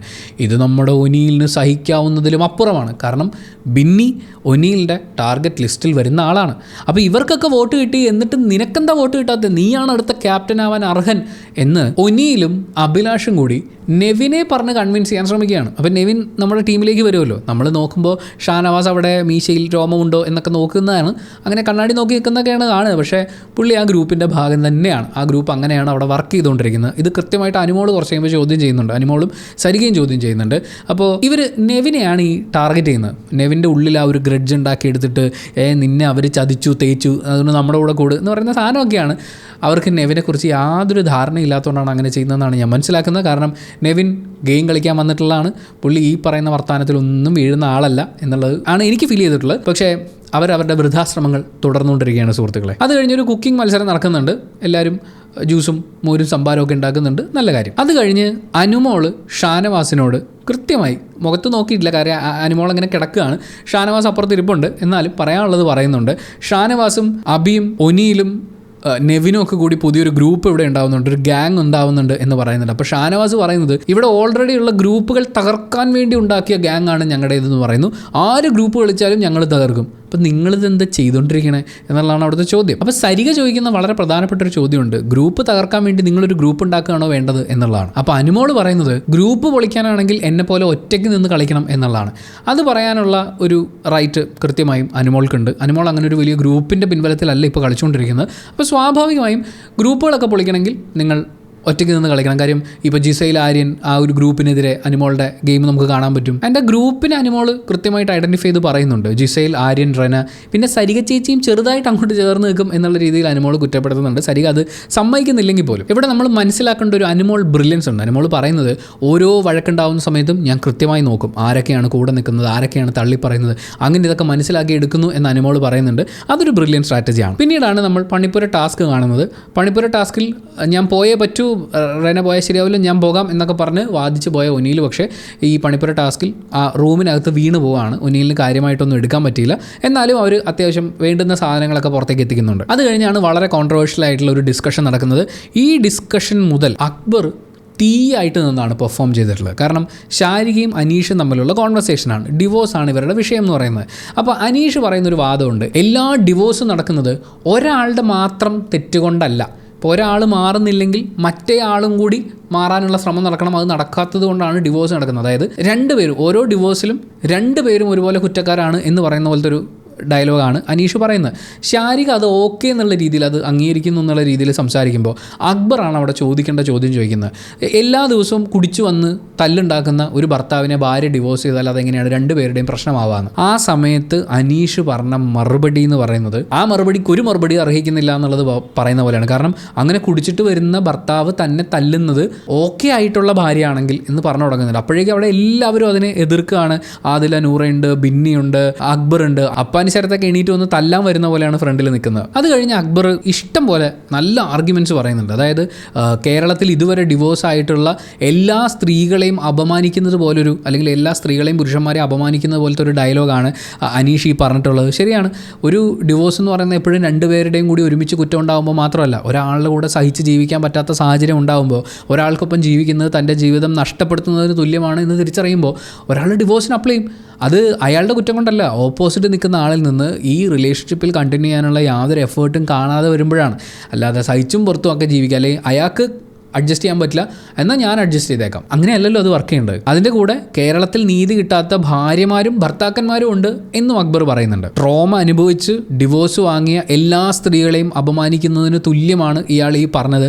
അതിനെ നിങ്ങൾ അംഗീകരിച്ചു എന്ന് പറഞ്ഞ് ശാരികയും അക്ബർ കുറ്റം പറയുന്നുണ്ട്. പക്ഷേ ശാരിക അത് വളരെ സീരിയസ് ആയിട്ട് എടുത്തു. കാരണം ശാരികയുടെ ഉള്ളിൽ ഓൾറെഡി ശാരികയും സരികയും തമ്മിലുള്ള അവരുടെ ആ ഒരു ഹോട്ട് സീറ്റ് ഇൻ്റർവ്യൂ പരിപാടിയൊക്കെ വന്നു കഴിഞ്ഞ സമയത്ത് സരിക കൺഫ്യൂഷനിലായ സമയത്ത് ശാരികയുടെ ഭാഗത്തുള്ള കുറ്റത്തിനെ കുറിച്ച് പറഞ്ഞുകൊണ്ട് വന്നത് അക്ബർ ആയിരുന്നു. അപ്പോൾ ആ പറയുന്നൊരു സാധനം ഇവരുടെ ഉള്ളിൽ കിടപ്പുണ്ട്. മറ്റുള്ളവരുടെ ജീവിതം വെച്ച് കളിച്ചത് മതി എന്നൊക്കെ പറഞ്ഞുകൊണ്ട് അക്ബറിന് നേരെ അവർ തിരിയാണ്. പിന്നീട് അങ്ങോട്ട് അക്ബർ വേഴ്സസ് ശാരിക ഒരു വൻ വഴക്ക് തന്നെയാണ് അവിടെ നടക്കുന്നത്. അല്ലെങ്കിൽ അക്ബർ പറയുന്ന എല്ലാം പോയിന്റ്സ് ആണ്, ശാരികയ്ക്ക് അങ്ങനെ കാര്യമായിട്ട് പോയിന്റ്സ് ഇല്ല. സ്ത്രീകളെ അപമാനിച്ചതിന് മാപ്പ് പറയൂ എന്ന് അക്ബർ പറയുമ്പോൾ ശാരിക പറയുന്നത് പോയി തരത്തിപ്പോയി കളിക്കാനാണ്. അക്ബർ പറയുന്നത് ഞാൻ തരത്തിപ്പോയിട്ടല്ല, ഞാൻ ഇവിടെയുള്ള 18 പേരോടും ഞാൻ കളിക്കും എന്നാണ്. അപ്പോൾ ശാരിക പറയുന്നത് അതിൽ എന്നെ കൂട്ടണ്ട, അതായത് ഞാൻ ബാക്കിയുള്ളവരുടെ ഒന്നും പോലെയല്ല എന്ന് പറയുന്ന ഡയലോഗാണ്. പക്ഷേ അങ്ങനെയാണെങ്കിൽ നിങ്ങൾ ബിഗ് ബോസ് ഹൗസിൽ നിന്ന് പൊക്കോളൂ എന്നാണ് അക്ബർ പറയുന്നത്. ശരിയാണ്, ഇവിടെ എല്ലാവരും തമ്മി കളിക്കും, അതിന് എനിക്ക് പറ്റൂല എന്നാണെങ്കിൽ നിങ്ങൾ പുറത്തേക്ക് പോവുക, അതേ അതിനകത്ത് നടക്കുള്ളൂ. ഈ ശാരിക നിന്ന് അളിയുമ്പോൾ എന്ന് വെച്ചാൽ പ്രത്യേകിച്ച് വാദിക്കാനൊന്നുമില്ല, പക്ഷേ തൻ്റെ ഭാഗത്തു നിന്നുണ്ടായ മിസ്റ്റേക്ക് അംഗീകരിക്കാനും അവർ തയ്യാറാവുന്നില്ല. ആ സമയത്തൊക്കെ ബിന്നിയുടെ ഒരു ക്ലോസപ്പ് കാണിക്കുന്നുണ്ട്. ഇതിനിടയ്ക്ക് ആദില നേരെ അനീഷിന് നേരെ തിരിയാണ്. എല്ലാവരുടെയും സ്റ്റോറി വേറെ വേറെയാണ് എന്ന് പറയുമ്പോഴേക്കും അനീഷ് മിണ്ടാതിരിക്കുകയാണ്.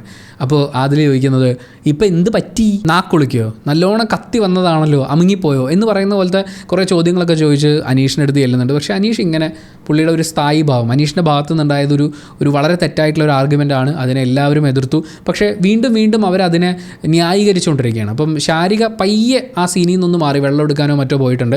ആ സമയത്ത് അനീഷ് പിന്നെ സംസാരിച്ചു തുടങ്ങുകയാണ്. അക്ബർ പറയുന്നുണ്ട് ആ വിഷം തുപ്പിയെ സപ്പോർട്ട് ചെയ്തിട്ടുള്ള ഒരേ ഒരു വിഷമേ ഇവിടെ ഉള്ളൂ എന്ന് ശാരികയെക്കുറിച്ചാണ് പറയുന്നത്. അപ്പോൾ ശാരികയുടെ ഒരു ന്യായീകരണമുണ്ട്. ഇപ്പോൾ കള്ള് കുടിച്ച് തല്ലും, പക്ഷേ കള്ള് കുടിക്കാത്ത സമയത്ത് എന്നെയും മക്കളെയും പൊന്നുപോലെയാണ് നോക്കുന്നത്, അപ്പോൾ പിന്നെ ഞാൻ എന്തിന് ഡിവോഴ്സ് ചെയ്യണം എന്നൊരു ഭാര്യ തീരുമാനിച്ചാലോ എന്നുള്ള ചോദ്യമൊക്കെ ചോദിക്കുന്നുണ്ട്. ആക്ച്വലി അത് ട്രോമ ബോണ്ടിങ് ആണ്, ഏറ്റവും മോശമായിട്ടുള്ള ഒരു ബോണ്ടിങ്, ഒരു റിലേഷൻഷിപ്പ് സ്റ്റൈലാണ്.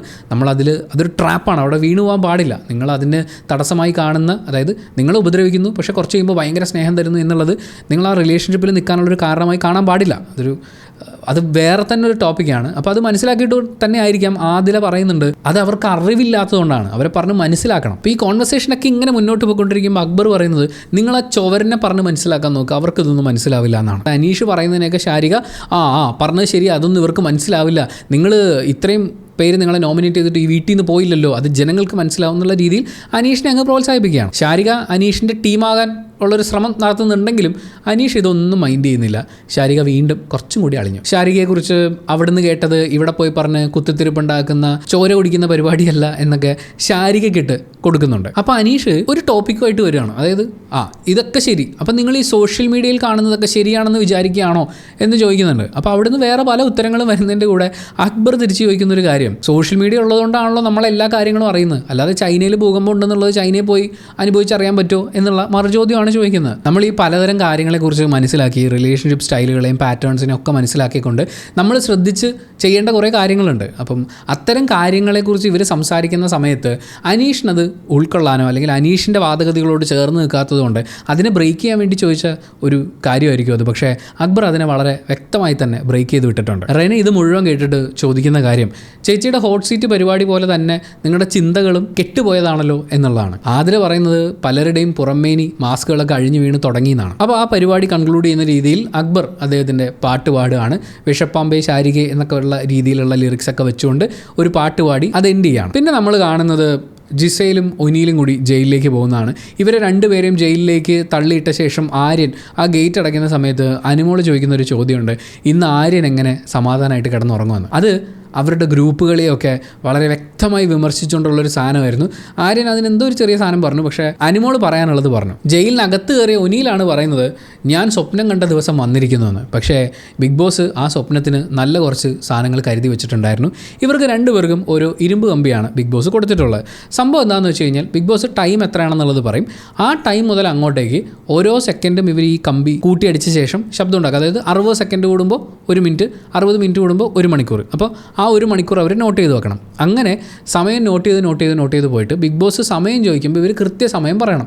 3 മിനിറ്റ് അങ്ങോട്ടോ ഇങ്ങോട്ടോ മാറിപ്പോയാൽ കുഴപ്പമില്ല, കാര്യം മനുഷ്യരാണല്ലോ ഈ തട്ടിക്കൊണ്ടിരിക്കുന്നത്. അപ്പോൾ അതിൻ്റെ സ്പീഡ് അങ്ങോട്ടും ഇങ്ങോട്ടും മാറിയിട്ട് ചിലപ്പോൾ വ്യത്യാസം വരാമെന്നുള്ളതുകൊണ്ടായിരിക്കും 3 മിനിറ്റ് സമയ വ്യത്യാസം വരാം എന്ന് പറഞ്ഞിട്ടുണ്ട്. അതായത് രണ്ടുപേരും കൂടി നേരം വിളിക്കുന്നവരെ ഈ ഓരോ സെക്കൻഡും കൗണ്ട് ചെയ്തിരിക്കണം. അപ്പോൾ അവരുടെ ആക്ടിവിറ്റി കണ്ടിട്ട് ഹൃദയം പൊട്ടുന്ന വേദനയോടുകൂടി അഭിലാഷ് ക്യാമറയോട് എന്ന് പറയുന്നുണ്ട് അവരെ ഇതിൽ നിന്നൊന്ന് രക്ഷിക്കണം ബിഗ് ബോസ്. അങ്ങനെ പുള്ളിയുടെ ടീമാണല്ലോ. അപ്പം ഒനിയിലിങ്ങനെ ബുദ്ധിമുട്ടുന്നത് എങ്ങനെ അഭിലാഷ് സഹിക്കും? ഞാൻ ആലോചിച്ചുകൊണ്ടിരുന്നത് രാത്രി മുഴുവൻ ഇവർ ഓരോ സെക്കൻഡും ഈ കമ്പിയായിട്ട് ഇങ്ങനെ ഇരുന്ന് കഴിഞ്ഞാൽ ഇവർ രാവിലെ ഭയങ്കര ടയർഡായിരിക്കും. സ്വാഭാവികമായും ലാലേട്ടൻ വരുന്ന എപ്പിസോഡൊക്കെ ഷൂട്ട് ചെയ്യാനുള്ളതാണ്. അപ്പം ലാലേട്ടൻ നല്ലോണം ഷൗട്ട് ചെയ്യാൻ എല്ലാവർക്കും കണക്കിന് കൊടുക്കാനുള്ള അത്രയും പ്രശ്നങ്ങൾ ഇവർ ഉണ്ടാക്കി വെച്ചിട്ടുണ്ട്. അതിൽ തന്നെ ജിസയിൽ ഇത്രയും തവണ ഇത്രയും വാണിംഗ് കിട്ടിയിട്ടും കാര്യങ്ങൾ ആവർത്തിച്ചുകൊണ്ടിരിക്കുകയാണ്. ജിസയിലിനോട് പെട്ടിയെടുത്ത് വീട്ടിൽ പൊക്കോളാൻ പറഞ്ഞാൽ എനിക്ക് പ്രത്യേകിച്ച് അത്ഭുതമൊന്നും തോന്നുന്നില്ല. ഒനീലിനോടും അത് പറയേണ്ട സമയം അതിക്രമിച്ചു എന്ന് സത്യം പറഞ്ഞാൽ എനിക്ക് ഫീൽ ചെയ്യുന്നുണ്ട്. എന്തായാലും ബിഗ് ബോസിൻ്റെ ചരിത്രത്തിൽ ആദ്യമായിട്ടാണ് ഇപ്പോൾ സമയം ഇത്ര മണി എന്ന് ബിഗ് ബോസ് പറയുന്നത്.